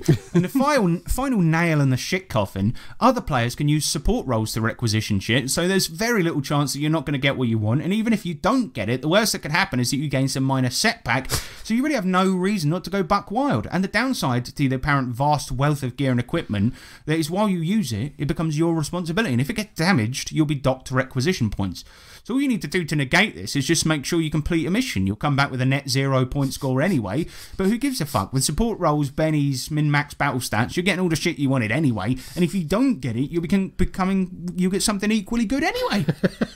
And now we'll move on in a bit, but let's say you do get a complication and some flawed gear. What's to stop you from just giving it right back and asking for a better one? Fuck that. Just roll with them. No, mate, yeah, it's not good enough. It's really bad. Yeah. I'm your customer. That's weird, isn't it? Yeah. And think about it. Think about it like the wealth tie rules are already there, man. Yeah, why not use them? Why why And didn't they you work. read the book? They're That's why it absolutely fine. exists. It works. Yeah. Absolutely fine. But the good thing is, though, Aaron Aviram, he knows better, right? I don't want to rag on the guy because he's quite nice. I've met him in real life. I was going to say, once. did we meet him once? We met them Yeah. at Dragon Meet. but- Okay, yeah. yeah. And they seem quite nice. They were very nice. But I've got to be honest, when somebody has shaved sides of the head and pink hair, my alarm bells are ringing. But no, he seemed really nice. And I'm not having a go at him. He's just not very good at this. There goes the microphone. Boom. Successful. The setting itself isn't really, well, it is really, really awful. But there's some salvageable bits. It's just that when he gets to the point where he thinks he knows better than the people that design the game. Do you know what I mean? Yeah. So, there is a requisition system in all of this already, but I do my own one where it's rubbish. That's how he speaks, by the way. Now, we are going to move on from requisitions, but I think I've rinsed it enough, and it is the worst thing about the game. Now, there are some things which are just straight up, purchased using requisition points. For example, the locations of evil crystals. All right. I get the idea that the organisation will only loan gear to people if they think it's necessary and will be taken good care of, but why the fuck are the locations of the supposed extinction entities locked behind a paywall? Oh, look, this town's in trouble, mate. People are dying left, right and centre. But have you got enough requisition points? Because otherwise you can't go on a mission. And meanwhile, everyone's sitting there. It's like, help us! Right, can you go to the bulletin board now and take that request for Pringles and go and get him some Pringles because otherwise I can't send you on a mission. It's bloody stupid. You know how it works? It's just like policemen in real life having to buy the cases they investigate. No, but that's stupid because you should be allowed to try and complete whatever mission you fucking want. It's like in Breath of the Wild, you said you just got to the end as soon as possible, but then you can't defeat him, so you have to But go you should back. be allowed to try. Yeah. Yeah. Yeah. Yeah. Well, anyway, the sort of in-game reason for this is that you kind of have to work your way up to cases with more responsibility, and that the requisition points just represent you moving up the chain, but sort of leveling up already does that. That's why they call it ranks. Anyway, rubbish, stupid. So they're effectively making it easier for their gems to fall into the hands of evil people. And speaking of evil people, remember that any fucking cunt and their dog can join Sin and just not tell them that they're evil. So how easy would it be to requisition a bunch of gear, burn the building to the ground, buy a bunch of locations of crystals and take them for yourself? If you're evil... Put them in a tank. This corporation is about as paper thin as one ply toilet roll. Cheap paper, yeah. It's one ply. One ply. Half a ply. And if you think the gear is just a bunch of lazily renamed shit from the core book, you'd be dead wrong. Oh, except you aren't wrong. Sorry, I'm getting a bit of a word from our producers here. You are right. So what do you call a sword in this setting, mate? I mean, this is genius what they come up A with. slasher. No, it's cutting man. No, it's a sin sword. Oh, fuck off. I mean, mechanically it's exactly the same, but no, wait, because they've changed the name. Is it branded? So is it made by Sin? Oh, yeah, it is. Yeah. Oh, yeah. Yeah. Oh, yeah. It's got the logo on It's there. got the logo on It doesn't add any extra power, but It's like Nerf. Does it work like... does it work like the Acme Dynamite? Wily Coyote? do you know what? Knowing Cinnamite. how good Sin are actually operating, it probably does. A Sin sword is probably like a Nerf sword. look, with the way this war's carrying on, somebody's going to get hurt. We're giving out foam swords Don't only. upset that one, yeah. And a whip. There's a Zinger Mayan whip. And they will do the same thing, so why fucking bother? Just say use the gear from the book. I mean, it even goes as far as calling a boat a Sin boat. Fuck's sake. You know who the boat belongs to. They gave it to you. Boat of Sin. Yeah, That's to me, Sin boat is a very different and sexy thing. So magic in Savage Worlds is brilliant. You know, it's functional, it works well, it's easy to get. And if I was making this game, I'd do one of two things. You know, I'd make each crystal hold a number of spells, edges, and stat boosts, and so on. You know, like each one is a little package that you can install into your character. That's pretty cool. And each would come with their own hindrance to simulate the personality of the previous user sweeping into your heart. Now, that took me a paragraph to come up with. And the book takes 27 fucking pages. Fucking Deadlands doesn't take 27 pages, and that had about 6,000 arcane backgrounds in it. And in fact, Low Life has 9 arcane backgrounds, and it managed to sum that up in 10 pages. So I'm not going to go through all the rules for the crystals because I don't want to. But here's a summary. Each Kristen. It has a rank, basically meaning you have to be a certain level to use them, and each one is themed in some way. So it'll give you a bunch of shit similar to what I mention there. If it has an edge you already have, then all numerical values on their edge go up by 1. Now that's fine, but what if you're using an edge that has no numerical values? Common Bond, Beastmaster, MacGyver, Quick Draw, Steady Hand, Sidekick, and Stow on. So that's a fucking stupid, ill thought out rule as well. Mm-hmm. But of course, there's a lot of crystals that come with some power from Savage Worlds core. And once again, Aaron Aviram thinks he knows better than the official Savage Worlds designers and modifies almost all of them. So there's no nice power cards you got Savage Worlds box set. You can chuck those right in the fucking bin. I mean, now you aren't limited just to the use of the power in the crystal. Oh god, no, that'd be too fun and simple.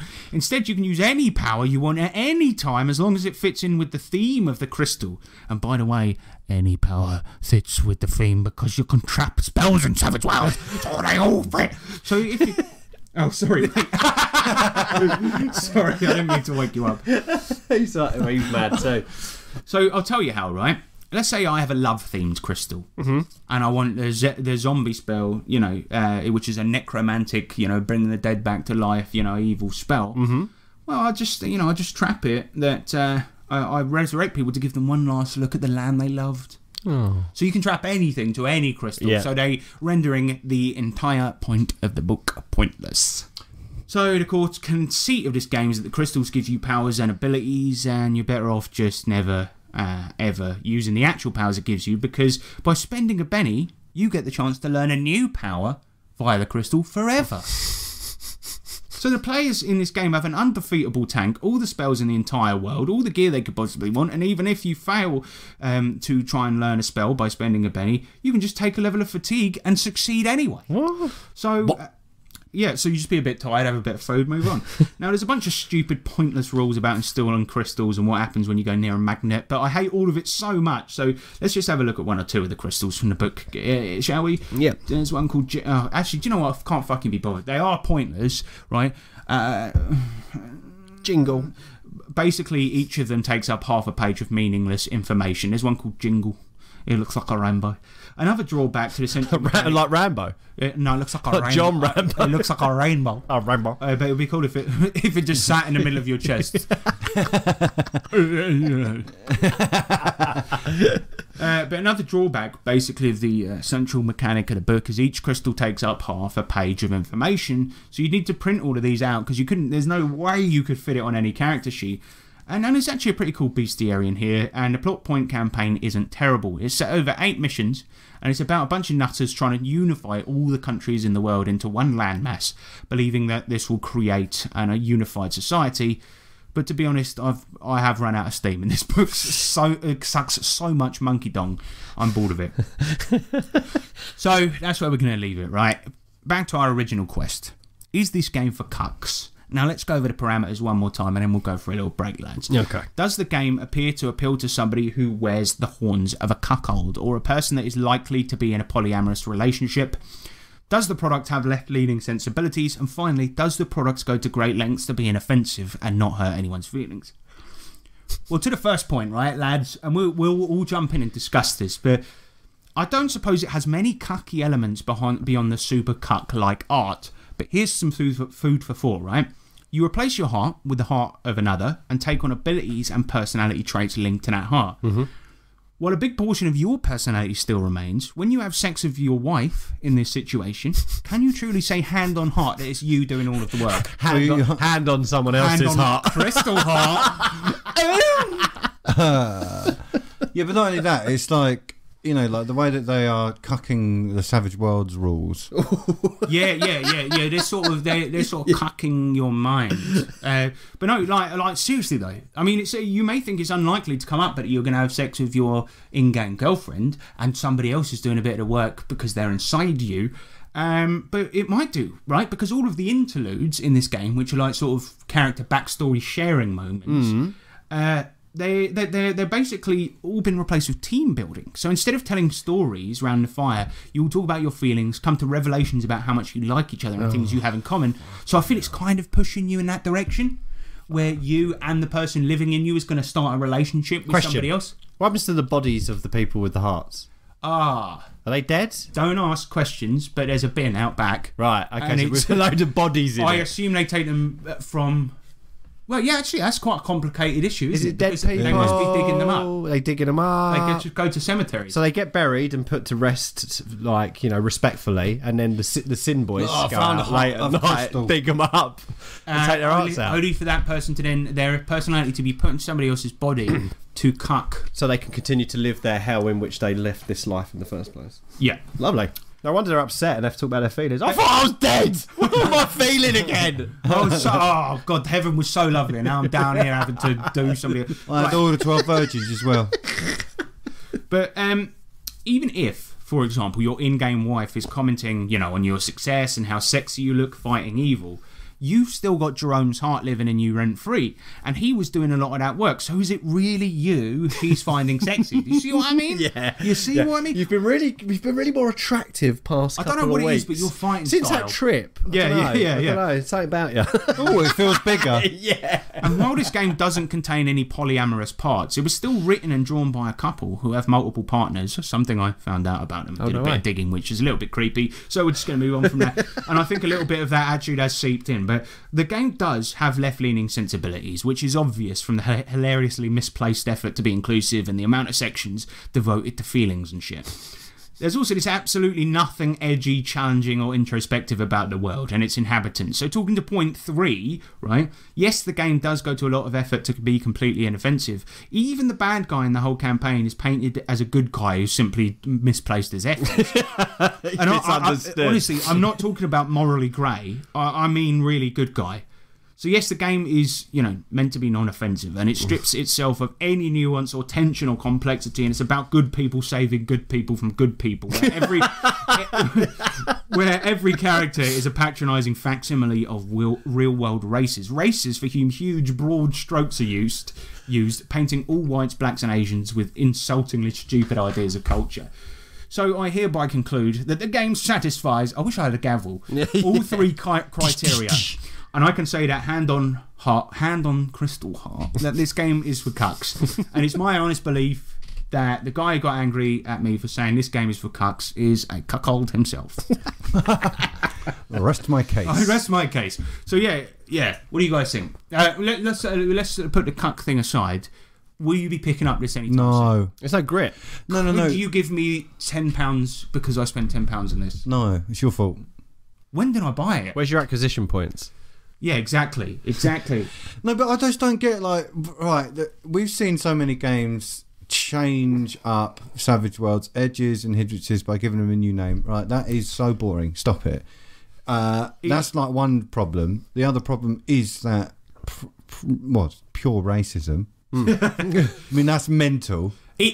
I honestly think it comes from a good place. Yeah, because The road to hell is paved with best intentions. Exactly, and it's like, but it's this whole thing like I hate getting into politics, but the whole modern day thing of saying white people. It's like tell people in fucking remote parts of Russia that white privilege is a thing. Do you know what I mean? Yeah. And it's like that same kind of thing where they've lumped Asian cultures together. They think they're doing a good job because they try and include all different cultures, but it's like someone from the Philippines and someone from Thailand, they're not remotely the fucking same.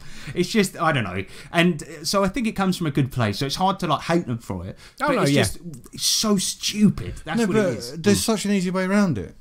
Don't try and make the races anything similar to what we currently have. Real world ones. Exactly. Yeah. Exactly. So, there you go. There's a fucking purple thing, and you can look however the fuck you want. Yeah. Just do colours. Just purple, like Yellow. green, yellow, and that's it. Because then it's like a badge or like a group. Yeah, well, and also like it's a fantasy game, so you can go mad with it. I mean, if you don't want to include the typical fantasy races, go for something that's not a stand-in for something real world, because the chances are you don't know what you're fucking talking about. And if you just turn it on its head as well, make orcs and all that are normally like one way in games. Make them the monarchy, make them all noble, make it interesting. Or you could just, if you want to have an all-human game, just don't have races as a thing.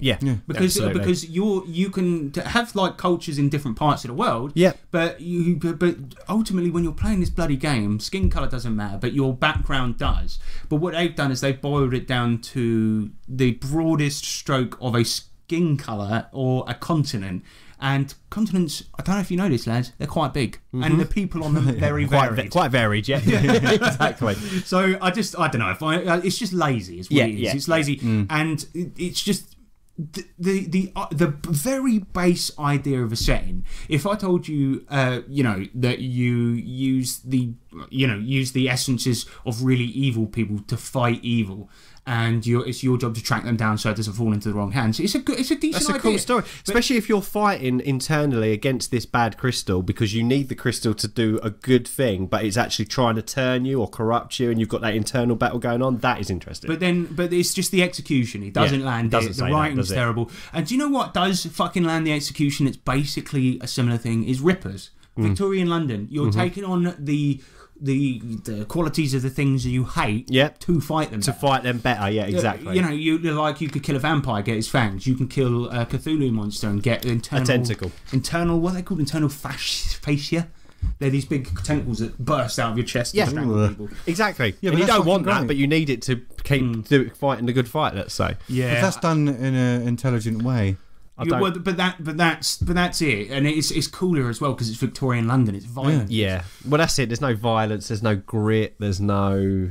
I mean, it reminds me of. Do you remember Captain Planet when they all had their own little rings and they're like, Captain Planet, water, and they all put it together and fight. Yeah, I don't know. Bringing pollution It's just a bit lame. And then, yeah, that's him. The other day I got in an argument with my brother on WhatsApp as well because I was trying to say this game is like Steven's Universe, a cartoon which he, as a nearly 40-year-old man, loves. I watched one episode. And I remember the commentary. Hated it so much. It's so bad. It's so bad. But he really enjoys it. And then you showed the front cover. He really. For the Do you mean he advertising. really enjoyed it? It's an old thing, right? Yeah, no. Like he grew up watching it. No, he watched it maybe. This is recent years. This is within our right. friendship. He watched the film of it this year. Oh, Sean. I know. Come on, mate. But yes, and also I keep calling it Steven's Universe because it's actually called Steven Universe. That's his name. But it was on when you did your little review of it. You went, all right, I'm watching an episode of Steven's Universe. So Crystal Heart. I think if there's any good thing you can take from it, Actually, I really am. I'm struggling, honestly. They're very, very base concept, but you don't need to buy the book to get that. The crystals are kind of rubbish. The bestiary is quite good, but it's not worth buying the book for. Is there anything scary in there? Oh, God, no. No. No. Oh, no. No. So adult themes. The only thing scary is that I bought this book and I don't know why. Or when. I think it was for how. this intent. No, I don't. I think you bought this ages ago to do this because this has been in the canon for a while. This episode. It has. Crystal Hearts is both a game for cucks, by cucks, and it sucks. And that is today's Poetry Corner. Oh, mate. Well done. All right. Sorry about that, by the way, to the two people that made the game, but it is quite bad. But I would say this: the lady that did the artwork, Talented. I think that they should do like things like packs of pre-gens, new spell cards, things like this with her artwork on it. Yeah. For games focused for playing with like Children. all ages. Yeah. Because I like the artwork on a technical level. Yeah. I just think in a game whose concept to execute it properly, it should be a bit gritty. Oh, 100%. And this is just the wrong setting. It's the for wrong her setting artwork. for that artwork. It was a bad matchup. But Or strike a bit of balance and give us the same artwork but something much darker. like Crystal Heart, like adult edition. Dark edition, Yeah, yeah. that would be. Do you know what I that would mean? be cool. Yeah, Yeah. yeah. I wouldn't buy it because I just play Rippers, but just put a sticker over the Rippers logo on your Rippers books. There you go. You've done it. Right. Well, that is it for Crystal Farts. Crystal Cucks. Nice. Nice. You've been coming up with that one for a while. Yeah, man. I've been working on that one. Cucks. I hope my son is definitely going to say cuck as his first word now. He's been listening to this whole thing. God. He's asleep. That's Oh subliminal my learning. god, he's so fucking asleep. Should we just do electro letters now and try to Yeah. Wait a I'll second, just- I just need to wait. Can I just do a picture of his try and look like I was Eating him. his head though? I love him so much. He's a sweet. Yeah, I like him. He's a cool guy. He is a cool guy. He's got a lot going on. He's going places. He's got a busy life. In the future, you will be able to send a letter or parcel from anywhere on the planet. This, sir, is the Electro letter. Hello. Welcome. Is it me you're looking for? So, welcome to Electro Alerts. This is where we read out your mail and reply to it. If you want to do the same, get onto the Discord, motherfucker. Yeah. We've got Discord that I don't ever use. I should probably use it. I use it all the time. Yeah. Yeah, it was funny because Harrison's never used it for didn't 3 realise. years, I and didn't- now he's on it all the time. Yeah. It's only because I didn't know we had it. You fuck. Anyway, You link in the fuck. description. Go and join that now. First Yes. letter comes in from Lord of the Froglands, Carson. He says, "What's the strangest item, magic, weird technology, etc. you guys have gotten, and how did you guys end up using it?" It's probably more one for you guys because I don't know if I've ever had any crazy. We had a talking sword, but we had to interrogate it. That was pretty funny. But the talking sword was pretty funny because we were stamping on it, shouting at it. I was going to say that when we did our DCC actual play, and we asked people to send in their own items, Yeah. and there was the glove of dueling. And Yeah. if you slap somebody with it, they would have to chase you. duel you. yeah, that was That cool. was great. What about bubble gun? Bubblegum was pretty good, and that's the thing, right? I included them because I thought, those guns that shoot bubbles. The idea about this weird technology magical item is that you would put any liquid in it and it would turn into bubbles. Yep. So I thought it's a really good weapon because if you fill a room with bubbles made of bleach or lighter fluid, do you know what I mean? People are in trouble. But you guys are just like, funny item. Anyway, I'll take the shotgun, please. Yeah. Exploding trousers. Oh yeah, we didn't look into that. Exploding trousers is a good one. Yeah. It was more that's an item you give somebody. You go, I've got this pair of trousers for you, and then you detonate. It's a trick one. Oh no, I better tell you the Like a best. shot bun. Shot bun is the best. That was stupid. Shot bun was so it good. was it was a bun with a shotgun baked in it. That was a one-time If use you weapon. bite into if it. you bite into it, it Shoots out the other side. and that got used once, and it got misused because the guy went up to somebody and went, "Just take a bite on this here shot bun, buddy." And the guy went, "Shot bun!" Turned it around and slammed it in his fist, shot the guy in the chest. That was so good. That's probably the best. That's probably the silliest one. Shot bun, I reckon. Shot bun. Yeah. Yeah, right. Shot bun it is. Next one comes in from Lassie. Hey. Not the dog. It's like Lassie. If you put all the RPG creeps you talked about in the show into a Thunderdome-style tournament, who would win and who do you hope would win? Also, is the RPG hobby plagued by more creeps than other hobbies, or are they just worse at hiding? I think they're worse at hiding. I do Yes. also think that potentially it does bring out the creep because it's of all the, fantasy. because of the whole game that you do. Or, not And a lack of women and a lack Yeah. of tact. deodorant, Deodorant. washing. I definitely think chavs at festival festivals in the UK are way fucking more creepy. Oh, yeah. yeah. Oh yeah. Yeah. 100%. That is definitely like a hobby. But they hide in the masses, so Yeah, exactly. Or like they're hard to like the boozing culture on the weekend in a town, like in a city or something. It's fucked up, creepy man. blokes. Yeah, definitely. But so taking it to a lighter aspect here, all the RPG creeps we've ever talked about. So you've got Byron Hall, you've got Justin Soroy, you've got Arcadum, Varg.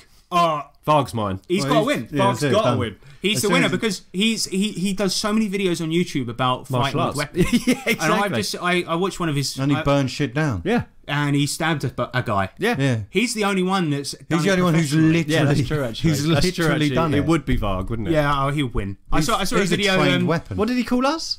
Orcs. Oh, that was it. Which means like degenerates, and it's but What us? Yeah. yeah, he did it on Twitter because About- I sent him a about- video of me putting his book into In the the bin. recycling He didn't like it, because I tried to sell it but nobody wanted it. so we had to bin it.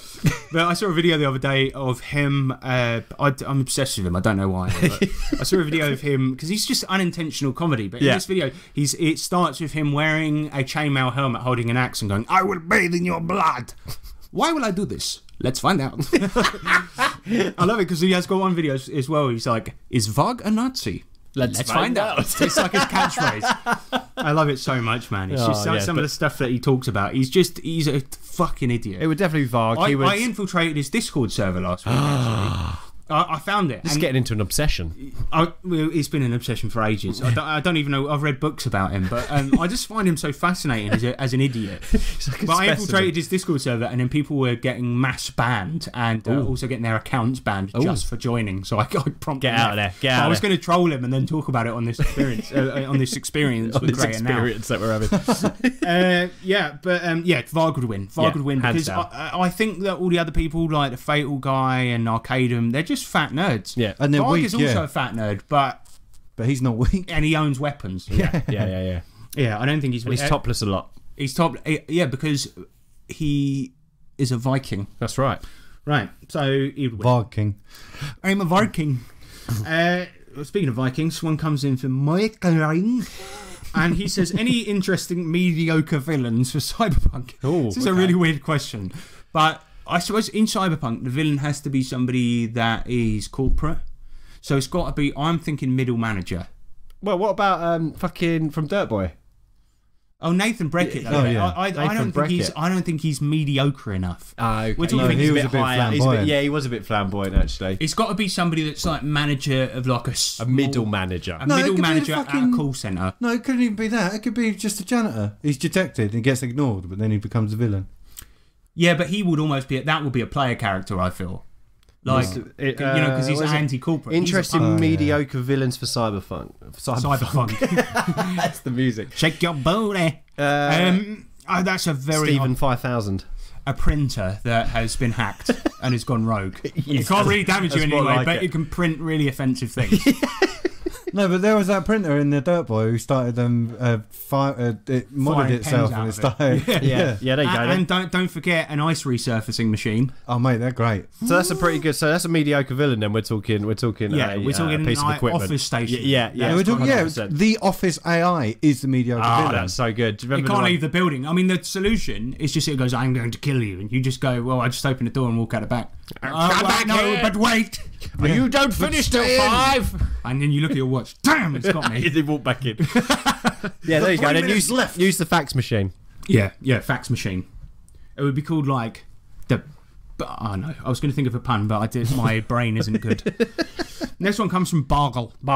This is why I like us using the Discord because the names. The names are great. Any ideas for interesting villain motivations? Well, you're a printer, and you've had a. You're an AI of an office. You're sick of all the people in the office putting their bum on you at work days. Yeah, like photocopying their boobies and their willies. So good. Yeah. Don't say willies. My son is here. Bums.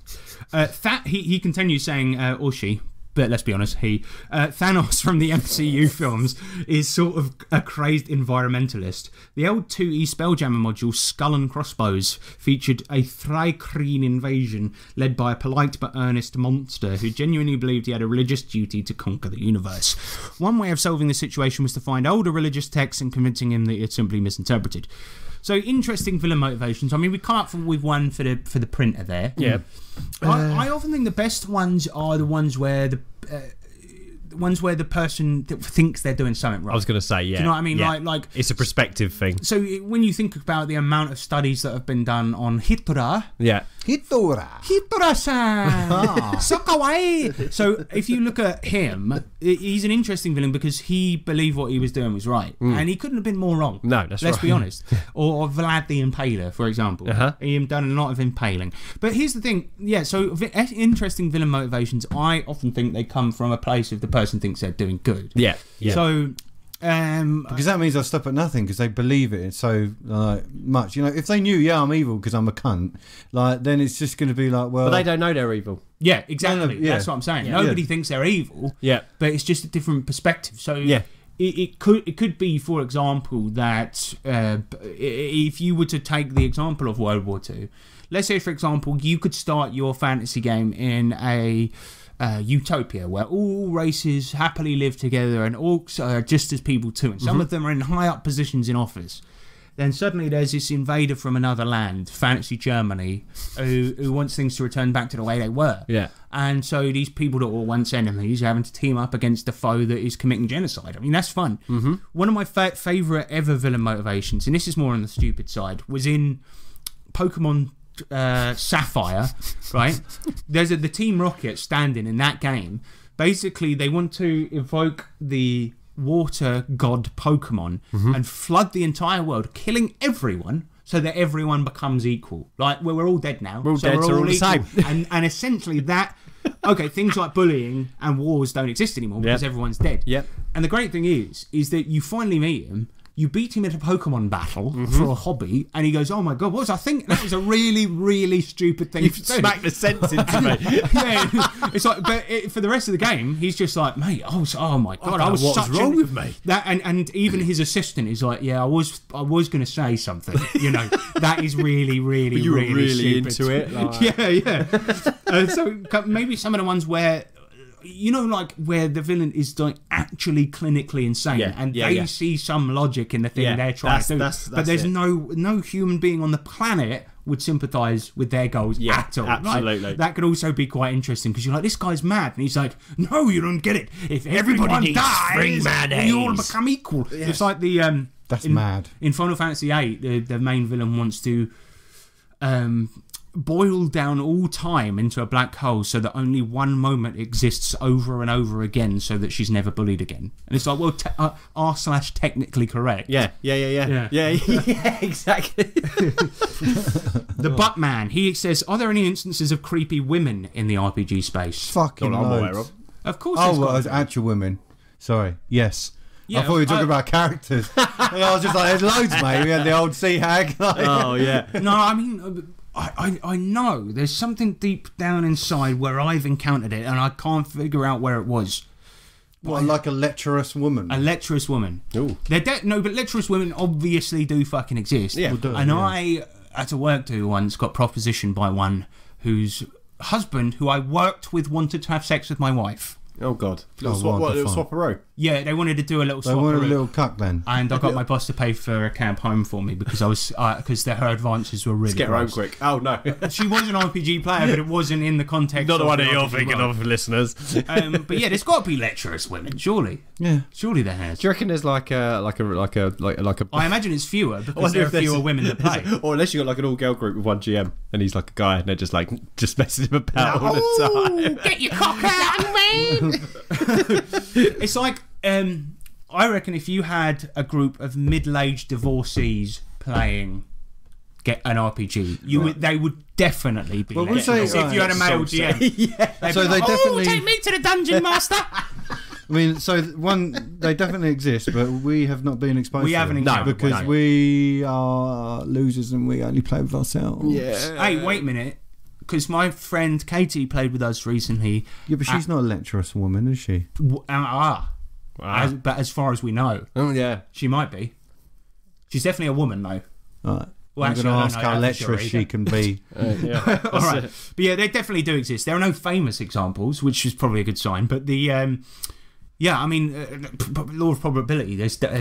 isn't there? There's It's got gotta to be. be. Something's happened. In fact, I seem to remember hearing a story. It's probably an It was RPG on- horror It story. was on Spoonie Experiment. Spoonie, okay. And he told a story about a woman that was being a complete creep and trying to touch up other characters. Wow. In game, she was playing a gay character that was the biggest stereotype, Yeah, and she was yeah. going up to other characters and grabbing their junk bits yeah. and stuff. So Do you it remember that RPG horror story one that we was looking at that time when that guy's girlfriend joined and she got like the most powerful item in the world as a starting gear and stuff? Oh yeah, Need yeah, to read yeah. more of them. I'll tell you what, we'll do a bit of I research think and we'll we see if should we do can find some the ones. greatest hits of RPG horror stories. But yeah, absolutely. But that's one example I know secondhand from Yeah, somebody. okay. Tizer Man. He says, how often do you set up campaigns with mini-games? Like The Quiet Year, dungeon sketching, dice games, tarot cards, or backstory generators? If you don't use them at all, are they something you are interested in as players or GMs? So, The Quiet Year...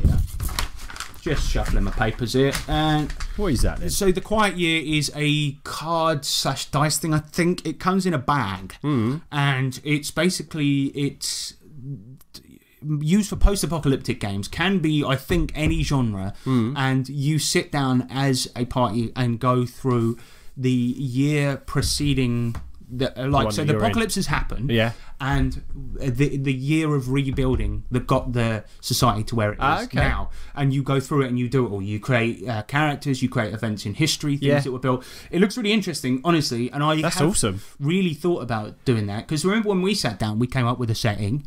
It was brilliant. I'd love to play that. So I was thinking, like, maybe just sit down, let's just roll all this shit randomly. But then I did it once with 2 other people and it went really badly, but it's because they weren't very imaginative. But yeah, I would love to do that.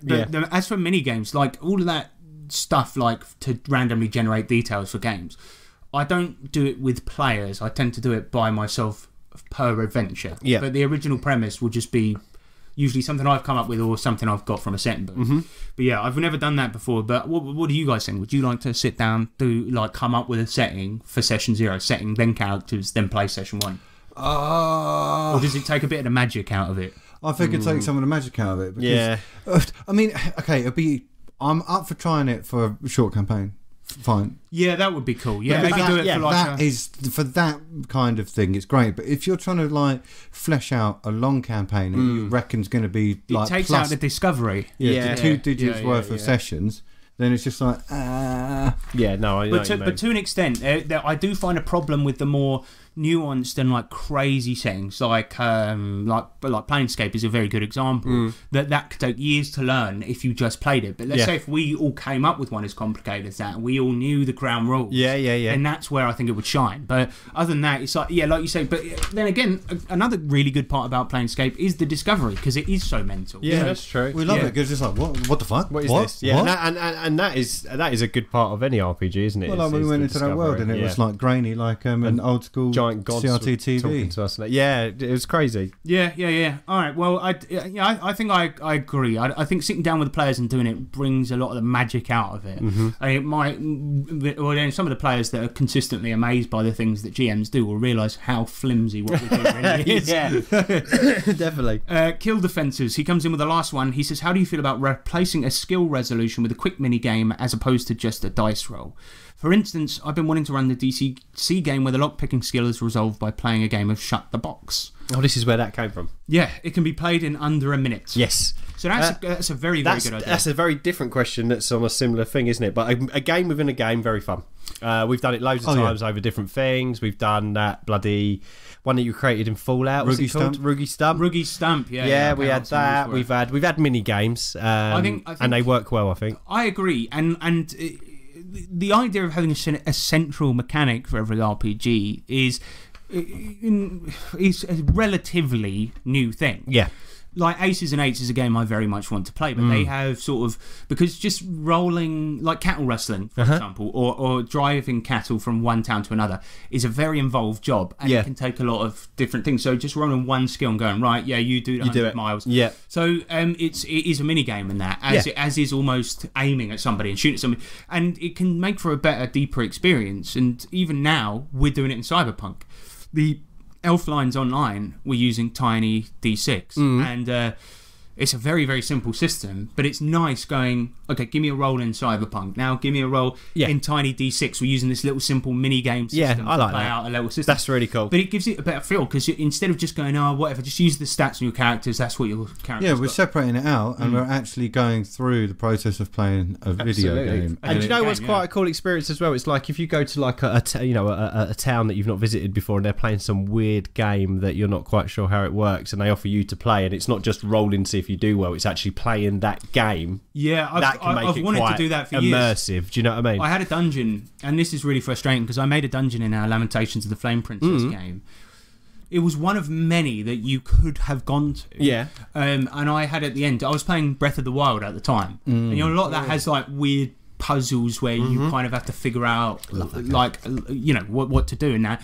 And I based it on one of those dungeons. And in it, I noticed there was a section where you kind of had to use, the ability where you can pick up stuff and bounce stuff off it. You're kind of using it to play tennis in one of these little shrines. Yeah. And I was like, that's a fucking good idea. And I had in my cupboard up there, I had a Pong machine from the 70s, I think. Yeah. And I was going to pull that out at the end of the game. I even packed it in my bag, and you guys never went to the bloody dungeon. Oh, mate, that would have been good. Or imagine, like, fighting against, I don't know, doing a bit of hacking in Cyberpunk, and the final game is like basically to beat the AI is a simple game of Pong. Well, and you here's the pull thing, Pong out. Well, that's exactly it. That would be awesome. But here's the cool thing about Cyberpunk Red is that they've really resolved the problem with hacking, right? Is that you really have to slow the game down because the things that you're doing in the cyberspace are happening in milliseconds. Yeah. So we've talked about this before, but the way Cyberpunk Red does it is just that you get more actions on your turn, Cool. which can make it take longer, but it is in and of itself its own minigame. Yeah. So you That's have right. abilities that only work within cyberspace that damage black eyes, that damage demons, which are basically like anti-hacking programs. And there's also net architecture, so you're actually supposed to draw out a little dungeon and go through it, Awesome. which we haven't done because it's way too much fucking effort. But it's things like that are really cool. And the app as well is going to be generating, going to have a feature to just generate a net architecture on the fly. So That's cool. yeah, I mean, and that is an example of like a little mini game, and it does use the standard rules, but in a kind of different way. Yeah, that's and I it. like that a lot. Yeah, I like that too. And yeah, I'm always using Shut the Box to do lock picking is great because That's a really good idea. the player could be playing it, and you get to your turn, you're like, all right, roll again, and that's him like turning the little Yeah, thingy and that, tumblers and that. Yeah. yeah, great idea. No, I like Great it. I idea. think we're all pro mini game then, aren't we? You play mini game. Pro mini game. 100%. Pro mini game. It's really, really fun because it sort of just lets you enjoy that moment more. Yeah, Yeah, exactly. yeah, exactly. yeah, Little yeah. change You of do direction, a isn't it, little, for like, 5 seconds or Everyone whatever. loves rolling and succeeding Yep. and whatever and exploding if the mechanic allows. But if you have like a mini game that you can do, then you're like, this is fucking. It makes it feel creates more whatever like it the is. thing it's trying to be. Yeah, exactly. Yeah, I think Because it's it's good. that I think is why everyone listening to this should take a look at ICRPG Yes. because they solve that in a very clever way where. So enemies, their hit points is called hearts, right? So let's say, for example, they start with 1 heart, that's 10 HP. It takes 10 HP to kill them. But other things can also have hearts. So if you lot are fighting or trying to distract people, that situation you could have a number of hearts to properly distract them. But meanwhile the thief is in the back of the pub trying to get into the back, and he's lockpicking. So he's using his basic effort skill to shave off HP from the heart of the lock. If it's a strong lock, it's 3 hearts at 30, it's going to take ages. Yeah. So it means that you could do that for climbing a mountain. So everyone's giving basic effort rolls to climb this mountain. You're wearing down the HP. It could mean that so-and-so gets to the top, they're fighting a dragon. All these other people are making several rolls. It's not just one roll, you Smart. get up there. Yeah, it's really clever. Yeah. I mean, it's kind of gone off topic. It's not really a mini game. It's just using the same rules It's just a throughout. good system, but it's that's a good way of doing it. But yeah, I think it adds mini games add to immersion. 100%. And don't use them all the time, but in the cases where it's done in DCC, I think it's really fucking good. Especially like with that little wheel. The play, from the change coffin as do well. you remember the Play-Doh one? Oh, We had yeah. to make something out of Play-Doh, didn't we? So that was pretty genius because the module Intrigue at the Court of That's the one. Chaos, it has one dungeon chamber where you have to reshape a piece of clay, and it suggests bringing your own piece of clay. That's so I it. made some Play-Doh, and then It was awesome. Yeah. And that is just fun. That's just, it's a little change of direction. It makes it quite cool. Yeah. Right, we've been going for bloody ages. We better shut up. We better shut up for once. Fucking while. Fuck you. I'm sorry. James, Yes? be more racist. I like He's it. still snoozing. Look at him. No. All right, let's go to the outro. Outro. Oh, such a long walk. Really low energy. Right. Now, why did we put the outro chamber so far away from the other one? It's so annoying. Low Hang on a energy. minute. Have you guys ever thought of just doing the podcast in one chamber? What? Oh, shit. No, we Oh can't my because we've got all God. them Oh, my electro God, you're so letters smart. Yeah, piling up. they weigh a lot. They We've weigh got to go a to the lot. post room for that. Yeah, nah. I wish we'd put the post outro chamber. room near the electro letters room, but Yeah, well, you know. Have to go walk Retrospect. past the sex dungeon. yeah. Wait, what? Shh, don't tell them about it. Snake, are you okay? Colonel, I'm trying to sneak around, but I'm dummy thick, and the clap of my ass cheeks keeps alerting the guards. Anyway, that was an episode. Yeah. Wasn't it just? Don't be a cuck. Don't be a cuck. And, you know, but Actually, no, actually, you can do what you want. what you but want, just we don't care. Don't. do you want as long as it makes you happy. I just find that in the experience I have no experience. I want to point that out. But in the experience that I've seen of other people, it's always the bloke miserable, the woman getting all the D she wants. So just don't bother. My son's about to start crying. So Nick, give out the email address. Right, so the email address is freetrpgpod@gmail.com. And of course, go to the Discord if you want to send us questions. Oh, Do lovely. not cheapen this show with farting. Sorry. Yeah, get us on social media. We're on Facebook. We're on Instagram. Twitter. We're on Twitter. Instagram. All of that shut. Discord, most importantly, and of course, lastly but not leastly, if you'd like to donate to this shamble that is a I forgot about podcast, please do get over to our Patreon and sort us out. And check out Free TRPG publishing. Free TRPG publishing on Drive-Thru. Yeah, but we ain't done anything for a while. Sorry about that. Yeah, but just check it out and buy the shit. Got kids and stuff. Buy the old stuff, and then we'll make something new. Yeah. New year, new product. How about that? If we get 100 buys, we will make a pamphlet. we'll make a brochure. Well, actually, no. Before we go, I want to tell you guys about an idea I had. I've told you about it, James, but I recently heard about this thing called Free Kriegspiel, which is like free war game, right? Right. So the idea is that back in the day when war games first, came out and evolved into RPGs, that the idea of having stringent rules actually limited what players could do within these war games. So what they ended up doing was just getting, some old corporal that had been around the block to make up rules on the fly, just intuitively because he knows war so well.